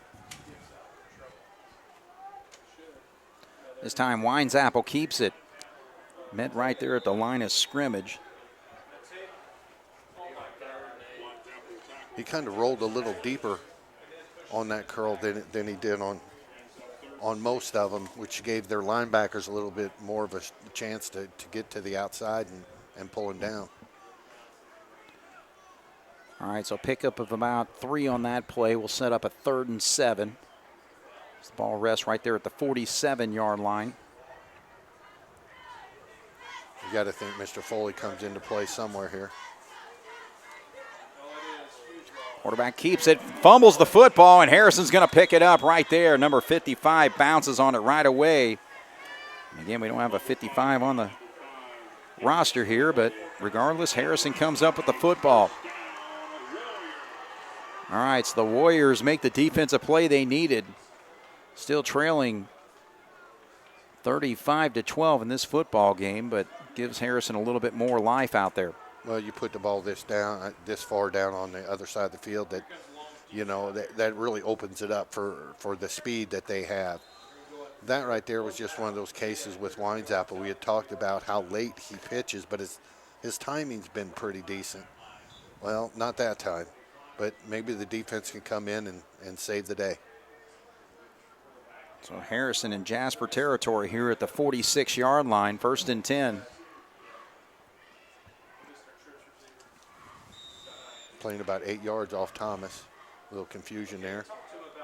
All right, so we're going to have the first timeout of the second half called by the Warriors. 6:34 on the clock. Jasper 35, Warriors 12 on 18 WJTS. All right, so the Warriors, after the timeout, face a 1st and 10 after the Wildcat turnover, trying to take advantage here. Low snap. Sears, though, he's going to loft it out there. And that's Allbrand coming in. Did he pick it off? No, it's actually received right there by Garrett Whipple. He was able to haul that pass in. So Allbrand went for the interception instead of trying to knock it away, but Whipple was able to squeeze it, and Warriors now in business from the 24-yard line. Well, the number one rule is even if you go for the interception instead of knocking it down, which with Allbrand's talent, I think I would have. But he didn't let the guy get past him. He didn't blow the play. Guy caught it, but he didn't get any yards after the catch. So Allbrand did what he needed to do. So 22-yard connection, 1st and 10 from the 24. He's going to air it out again this time, and now it's an opportunity to knock it away. So the Wildcats make the defensive play there. I think the stripes out there were looked like he was trying to reach down to his handkerchief there for a little bit because the defender or the offensive receiver became the defender, kind of grabbed our guy and slammed him down. Of course, looks like he got the worst of it. Yeah, so again, I'm trying to, our numbers are just awful. We're trying to read here. He's walking to the sideline. I still cannot see his number. Those yellow numbers are just so hard to read. Tell you what, I'll bring a Sharpie. It was actually Beekler, number 50, that made the play there. So, man, he dropped back. I'll bring a Sharpie next week. All right, so they're actually helping the Harrison player off the field. So hopefully he's okay, but maybe the assistance of 2 to 3 coaches over there, but he's starting to walk it. I can't see if that was Xavier Thomas or. Well, he's big enough to be Thomas. Play. Yeah. All right, so second down and 10. Ball still at the 24-yard line. It stops the clock at 5:46 here in the third quarter. Jasper up 35-12. But the Warriors trying to take advantage of a Wildcat fumble, trying to put some more points on the board. You got to think that with the heat that Jasper's bringing from their linebackers, that they're going to have to start rolling that quarterback out and seeing if they can get something going that way. Because as soon as he plants his foot, he's got a lot of white shirts up in his face. So they bring in Pete Brown to replace Thomas, and they also split out over there number 4, Miles Terry. So here we come again. Drops back, just lofts it out there, and now this should be an easy pick for the Cats, and it is. All right, so the Wildcats get it right back on their own turnover there on the interception. Again, trying to see who made the play there.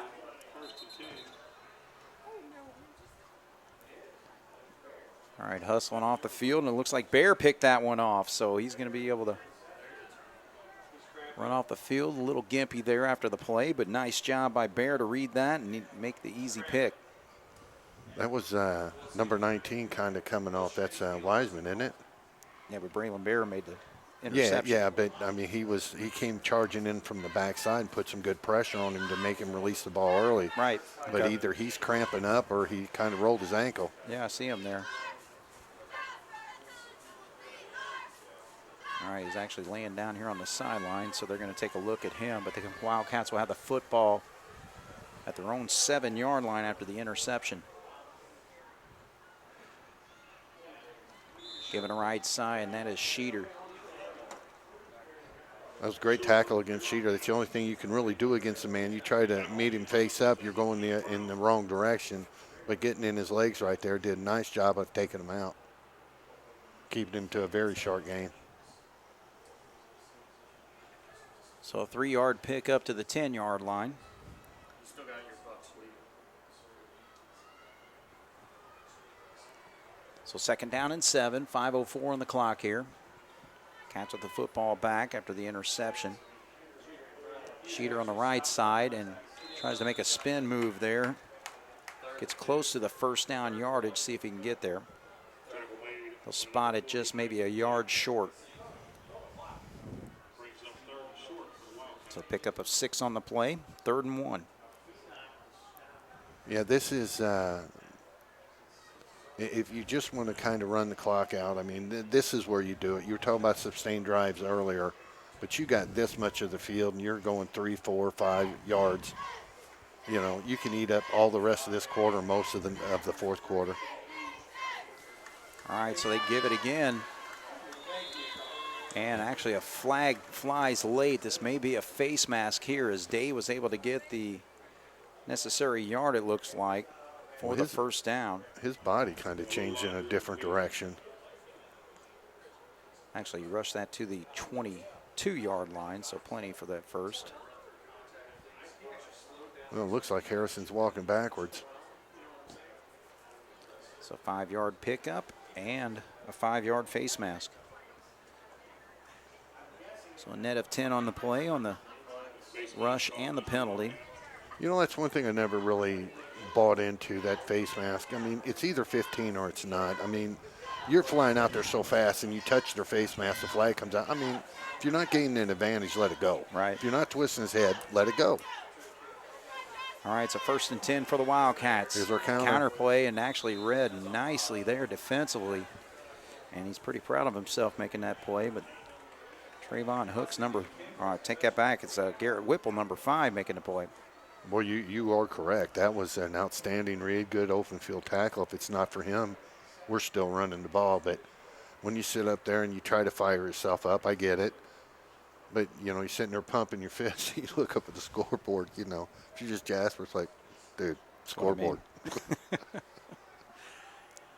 All right, so 3:40 on the clock here, 2nd and 10. Cats from their own 26. Right side, power run right there. So Schneider really enjoying his first 2 games as a fullback for this Wildcat football team.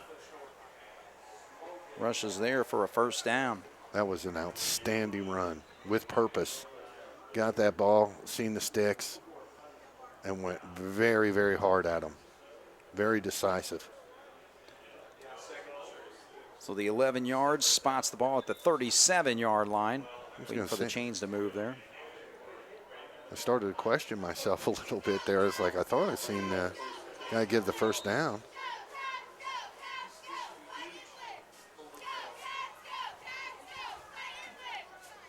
All right, Schneider again.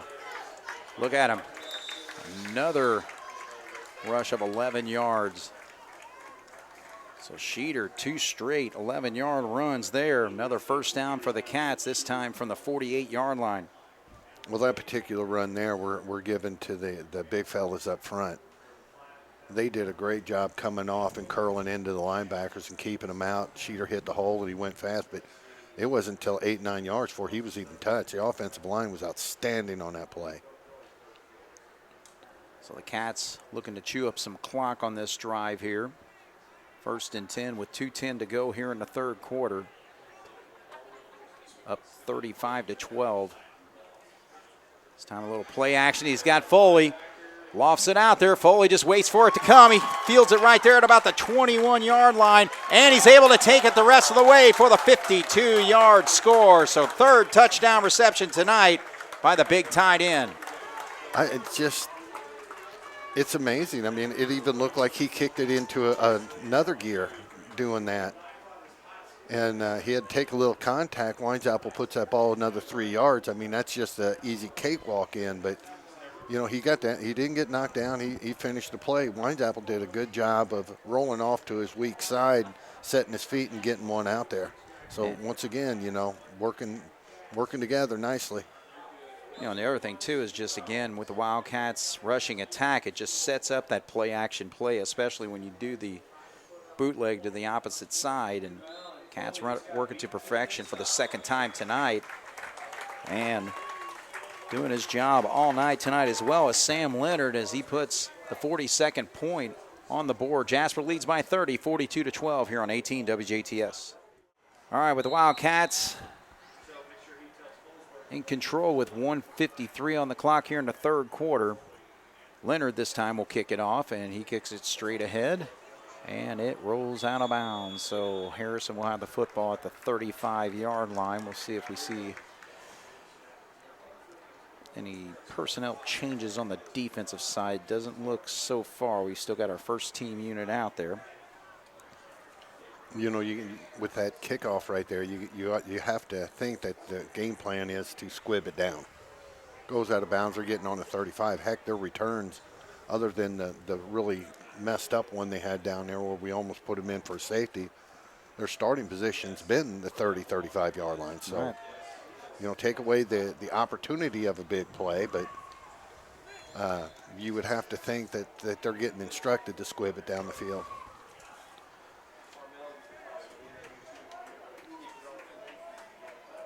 All right, so the Wildcat front line of Will Wallace, Michael Beekler, and Jacob Potts. See if they can continue to manhandle that line of scrimmage defensively. Now the Cats getting pressure on the quarterback, and he's able to get away and try to dump it off there. But again, that was number 8, Carter Holsworth, getting after him, forcing him out of the pocket. Well, when Cabrick came up, got the pressure, like you said, get him out of the pocket. He wanted to dump it over, but Cabrick did a nice job of coming a little wide on his, coming out to the receiver. So he had to force it 5 yards down. The receiver had no chance to get it. All right, so substitution here is number 82. Carmel Williams comes in, and Sheeter's going to get a break. He's doing the job. Or check that. No, actually, Michael Beekler comes off. So, again, two-way player for the Wildcats getting a break here. Beekler making some big plays here, both offensively and defensively.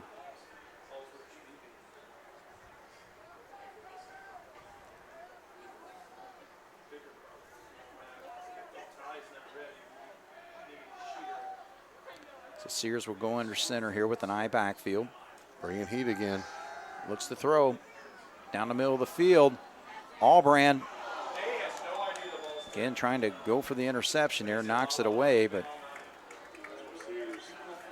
it's a good read on the football there on that play, and so it's going to force a third down and 10 as it stops the clock with 1:37.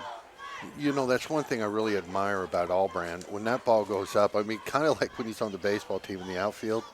I mean, he just goes after everything, right, and he gets there so fast. And the thing about it is, even though, you know, going for the interception like you mentioned, he's got the ability. And his quickness to it, in his mind, every single one of them is his. Yeah. And that's the exact attitude that you need in a cornerback like him. You know, and that's the thing. Also, another thing with that is just really good vision that he's got back there. Getting a good read on the quarterback on every play. All right, so he throws out there into flat. So, again, trying to do what they can to get Xavier Thomas involved in the football game, but he's not able to haul that one in. And so Harrison, 3 plays and out, will have to punt. Jasper is just, we had talked about it, kind of like, you know, 8-9 minute mark of the second quarter, just really starting to lay the wood, you know. And it all started, in my opinion, with the specialty teams when they laid them out. And now you can see the quarterback's dropping back, planting his foot and just getting rid of it. He's tired of getting pounded by this defense. All right, so number 2, Evan Doan, back here to punt. Actually, play clock. Yeah, it's going to be a delay of game, so that's going to push him back another 5 here. So Harrison, it's got to be really frustrating for Mo Sutton. He's in his second year here at Harrison, just trying to, you know, just turn things around, build a winning culture. I mean, he's a player that played for Harrison back in the 90s when they had some really good football teams. He played a little college ball at the University of Indianapolis and coached at 6A powerhouse Indianapolis Pike, but trying to build a new culture down here and having a tough time again tonight. Well, it hits a Wildcat, so it's actually having to be fielded by Day, but he alertly picks it up, and he's still trying to make a move there, turns around, and probably just better just to go down there and protect that football. So he's going to run a lot of real estate, but only gain a few yards up to the 34-yard line is where they'll spot this football. But, yeah, alertly, though, because it hit a Wildcat coming down. He didn't expect it there, so Day, good hands there to pick up that football and at least get something out of it. Well, with Day being the return guy that he is, the defense or the Harrison Warrior player that was there, his eyes were focused on him, so he didn't see it come off the Jasper player. Did a nice job, but I'm kind of with you. You know, the game's out of reach for Harrison. And, well, I guess the stars could fall out of the sky too. We don't need Day taking any unnecessary punishment. We're going to need him deep into the season. So actually we got Joey McGimsey out there splitting to our near side. Winesapple still at the quarterback spot. Day gets the run this time.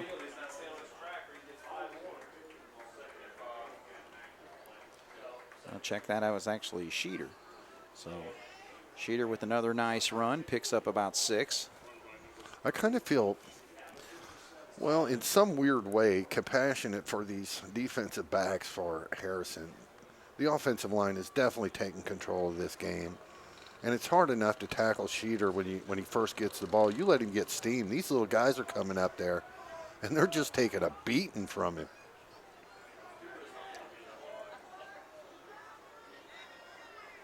Second down, Winesapple gives it to the right side. He's got an opening. Schneider showing a little bit of speed this time as he's able to get a huge run there all the way to the Harrison 40-yard line, so a 20-yard run for the big senior. Yeah, they're going to roll him up on the sideline right now. Maybe we went out of bounds, so we'll start the ball on the snap, but get that big fella some rest. He's done his work tonight. I'm just wondering if we're going to see him into the fourth quarter. He's running really well right now, but, you know the old luck thing. You go out there and put somebody out there when you should be on the sidelines because you got the game tucked away. That's usually when the crazy things happen. Well, this is another situation. The reason why the Wildcats, for the most part, keeping their starters out there, they want to get that 35-point lead to get a running clock for that fourth quarter. So again to the right side. And another big run there. This time Day does it. So he's going to rush that football to the 27-yard line, so 13 yards there. Well, Heichelbeck and the boys are just really starting to make these guys from Harrison want to go home for the evening already. And you were talking about the 35 points running clock. It's going to happen. All right, so we'll go to the fourth quarter. Jasper with the football at the 28-yard line. We'll face a 1st and 10 with a 42-12 lead over the Harrison Warriors on 18 WJTS. All right, the Wildcat offense heads out on the field. Trying to finish off this drive, leading 42-12. They'll start at the 28-yard line here. Give to the right side. There's an opening. Closes quickly, though, but he's able to get across the 25 to the 24. So the Wildcats, I think, making some changes out there and trying to see who rushed the football on that play. Still cannot tell. Well, I think the coaching staff for Harrison has just thrown in the towel as far as Jasper putting the ball in the air. They have got everybody up within like 7-8 yards of the line of scrimmage. We get through that initial line, it could be to the house. I mean, look how tight they're coming up. In the left side, he's got an opening, and he takes it inside the 5. So I'm trying to see the number. I think it may be Landon Fleck, sophomore. So this time he gets it all the way down to the 2-yard line. Well, so pickup of I'm going to call it 24-yard run there. What we just spoke about, you get past that initial line. I thought he was actually going to sneak in, but I'm sure we will push this in. All right, they give it to the sophomore on the left side, and he gets it in for the score. So 3 carries for Landon Fleck. 5'6", 140 pounds, but man, he showed some ability there. 3 carries for the touchdown. Even though that was a lot shorter, and I know he got the score at the end, but that was one of his more impressive runs of the 3 that he had, because he had somebody on him right away. Right. And he just kind of leaned forward, drove his legs. He smelled that end zone. He wanted a piece of it. So the extra point attempt here coming by Leonard. Good snap, good hold. Leonard just pops it through nonchalantly, and what a night he's had tonight. Cats have scored 7 touchdowns. He pops 7 through the goalpost there. Cats lead 49-12 here on 18 WJTS. I have sophomore Landon Fleck. It's the 3 carries to start this 4th quarter. 3 carries for 28 yards and finishes with a 2-yard touchdown. Jasper 49, Harrison 12. We should see a running clock for the rest of the quarter here. Man, a really nice boot. Fielded right there at the 7-yard line. Trying to get to the outside. Good Cats pursuit. are able to close in there. And trying to see the number who made the play. And that looks like it was number 6, McGimsey. So Joey gets some good action tonight. All right, so the Wildcat defense looks like we're making some substitutions out there to give some guys some varsity action tonight. Clock continues to run. We're at 10 minutes, so good thing about this, Bob, 10 minutes, game's over. We're out. I tell you what, this is such a blessing for these coaches. Whenever your first team goes out there and plays the way they do, now you can see how the youngsters are going up at varsity speed, and you can give a good read. And they got 9 minutes to do it too. All right, so Harrison making some changes in their backfield. Looks like that was number 17, freshman Anthony Floyd getting a carry. Nice job of making a little something out of nothing there. All right, I'd love to see who the number was that made the stop there, but I think it was 25 out there, Landon Fleck. Getting some linebacker opportunities, if I read that right, but they're playing a corner spot right now. Mitchell Linebach, number 84. And hitting the backfield. No room as the Wildcats are able to get in there quickly. Well, these young fellas are doing a nice job of wrapping up.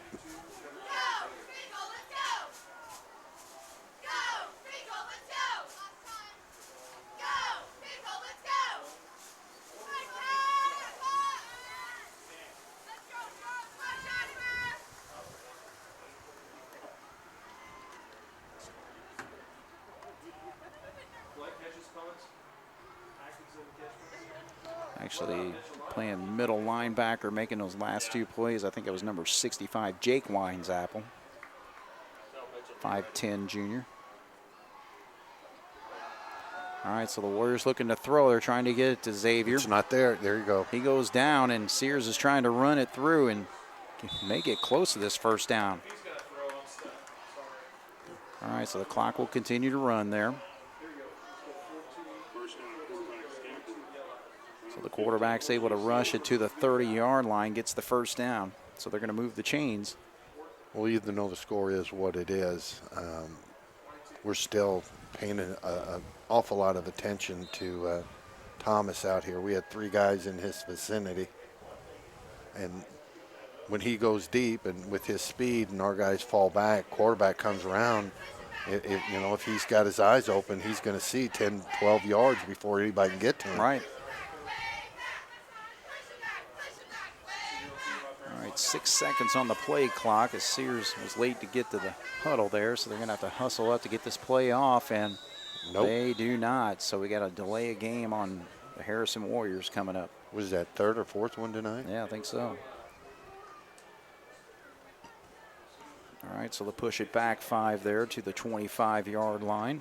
Clock continues to run with 6:55 to go here in this football game. Jasper, after falling behind 12-7 in the first quarter, pretty well taking control since then.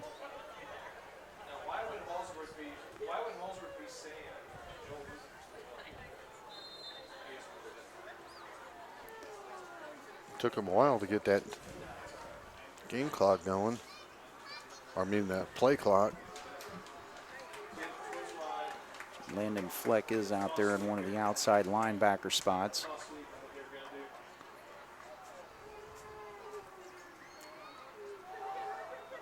They give it to the tailback. Nice run. He's able to cut up field. So the freshman, number 17, Antonio Floyd, getting another nice run there. Well, we had him for a 3-yard loss, but when we went by,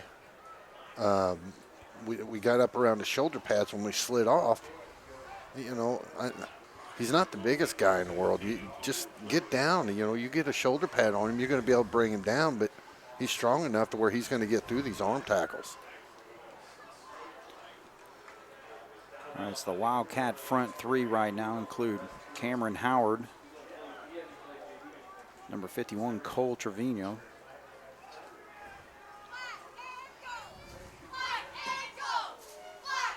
Cats looking to stun on this play.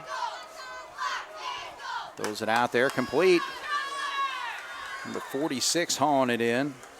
So they switch quarterbacks. Evan Doan now playing the quarterback spot, and he's able to hook up with Jalen Sutton right there, a freshman. Good size freshman too, 6'1", 210 pounds. Again, I wonder if he may be the son of head coach Mo Sutton. I'd say there's probably a shot at that. But Coach Sutton's got to be pleased that even though the game's way out of control, that they're still. Now we've got some new shirts in there, but his guys are still fighting.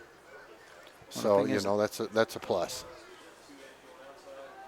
You know, in a situation like this too, again, you got to find out who's committed to playing football. You know, yeah. So you know this gives this second group or third group or whatever's out there right now an opportunity to get some film on some players on a Friday night. Another delay. Yeah, that doesn't help. All right. Clock continues to run, 4:13 to go. Well, one of the big issues that Coach Sutton's got over there is their late guys. You know, guys are coming in and the play clock's down to, 10, 11 seconds, and to get them lined up, that's going to catch you quite a few times.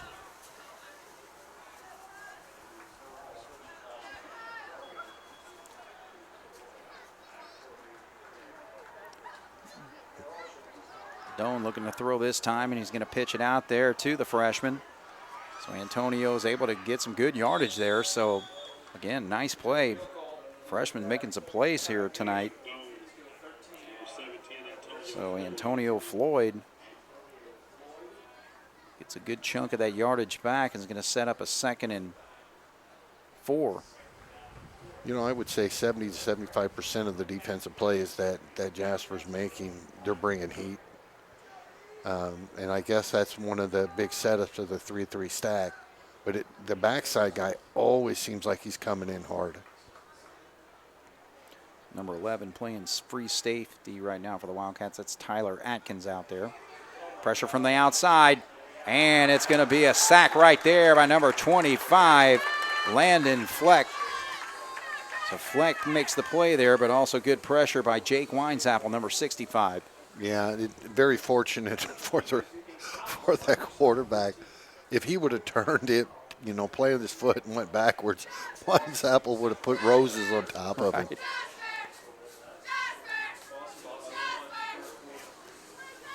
Also playing one of the safety spots now is number 3, Austin Wren out there for the Wildcats. I don't know what's going through a lot of these young men's minds, but as far as their body language and the way they get in their stance, they're welcoming this opportunity to show what they could do on the big boy level. All All right, so Doan getting chased down there. He's going to chuck it out there. He's got a man, and he can't haul it in. He looked for his tight end coming across on that hidden route, and that's Brooks Thomas. He's not able to haul it in, another freshman on the field. Well, Thomas did a nice job of when he came across. He was supposed to come straight across the field, but he noticed that our defensive linebacker was back a little bit, so he bellied it out, got himself open. But our pursuit did not let the quarterback turn his hips straight, and he had to throw the ball kind of sideways, and that's why it went too far to the sidelines.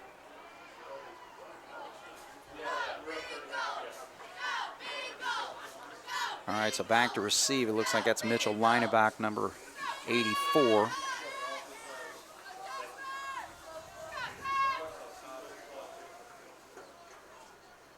Now, there's a little bit of movement. They're not going to call the flag, but Doan's going to run the football.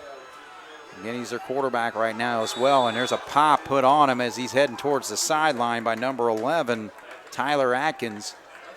But I think he got what he needed for that first down. Yeah, it laid a good lick on him. Kind of one of those that it was so close to being right there by the sideline. You wonder if it happened on the other side if a flag would have came out. But right. You know what? He got the first down. Give props to the guy, but we made him pay for it. Every play they're getting hit. All right, so Harrison will continue on, but this game is almost over with 33 seconds to go on the running clock.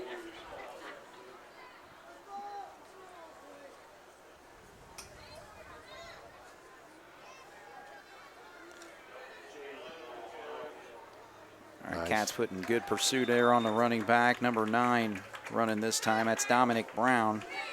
And that is going to finish off this football game. So the Jasper Wildcats,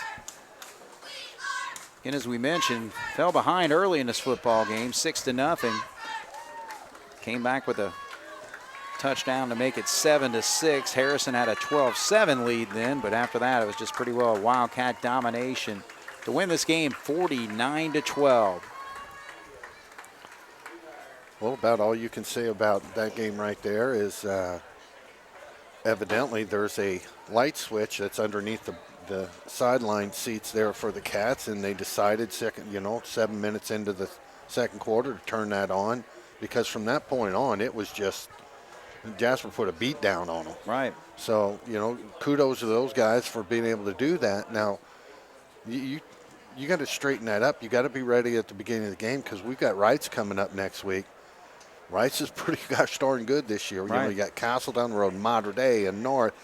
It's a SIAC. It's a beat. It's going to be there's going to be athletes every year or every week. You got to be ready at the beginning, because you do some of that with some of those other teams, you're not getting the score back. But give Jasper credit tonight. They did what they needed to do against an inferior team, and you're supposed to win these games. You're supposed to win them like this. So 2-0 going into the Wrights game. Jasper's looking pretty good.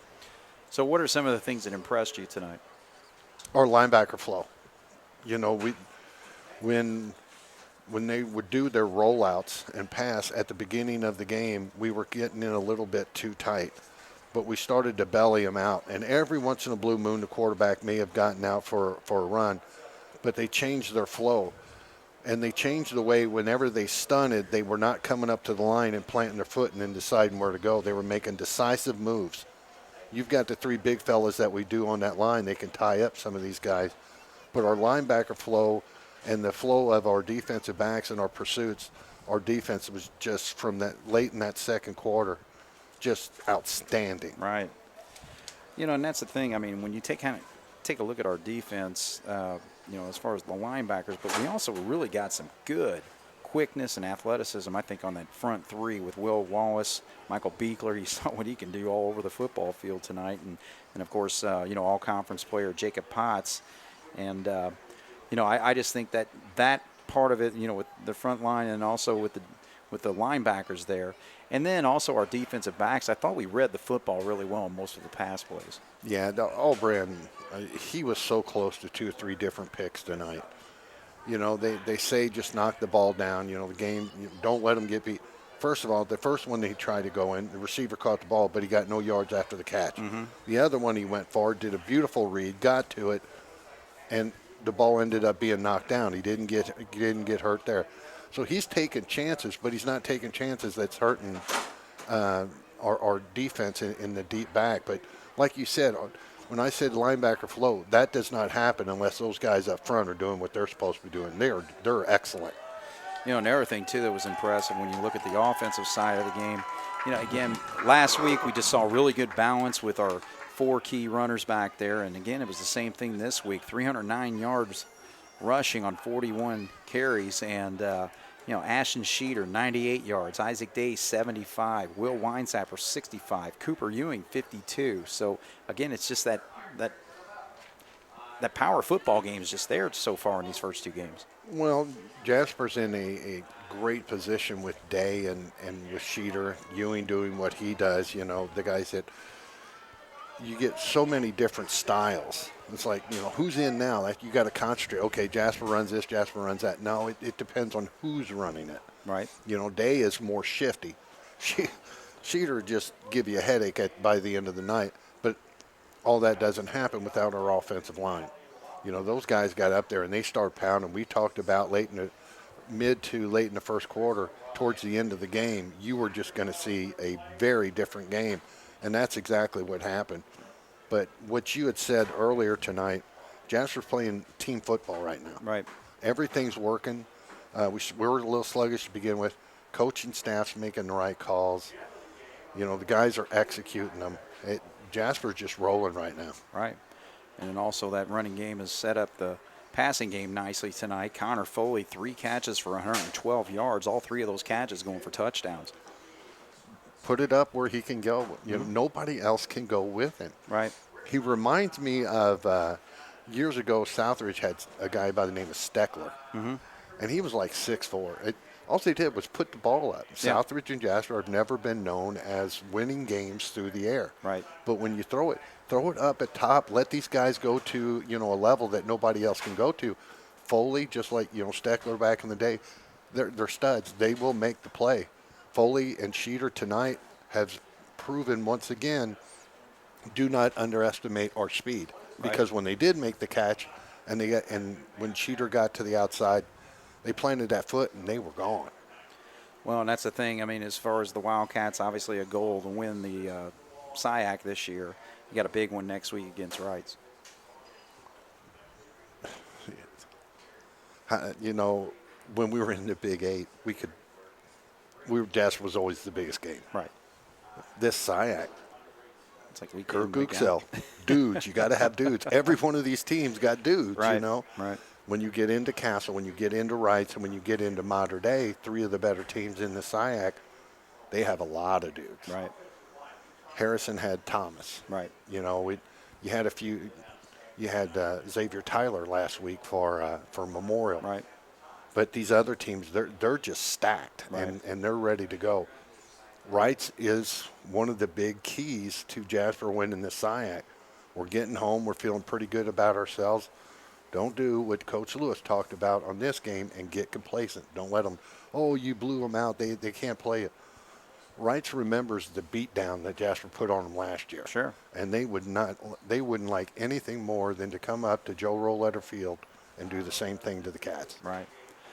All right, so the Wildcats on 54 plays, 493 total yards tonight, and it basically just matches what happened on the scoreboard with a huge 49-12 win over the Evansville Harrison Warriors. So for Bob Welp and Jeremy Markos on the video, this is Craig Schneider. Wildcats win it here on 18 WJTS. Good night.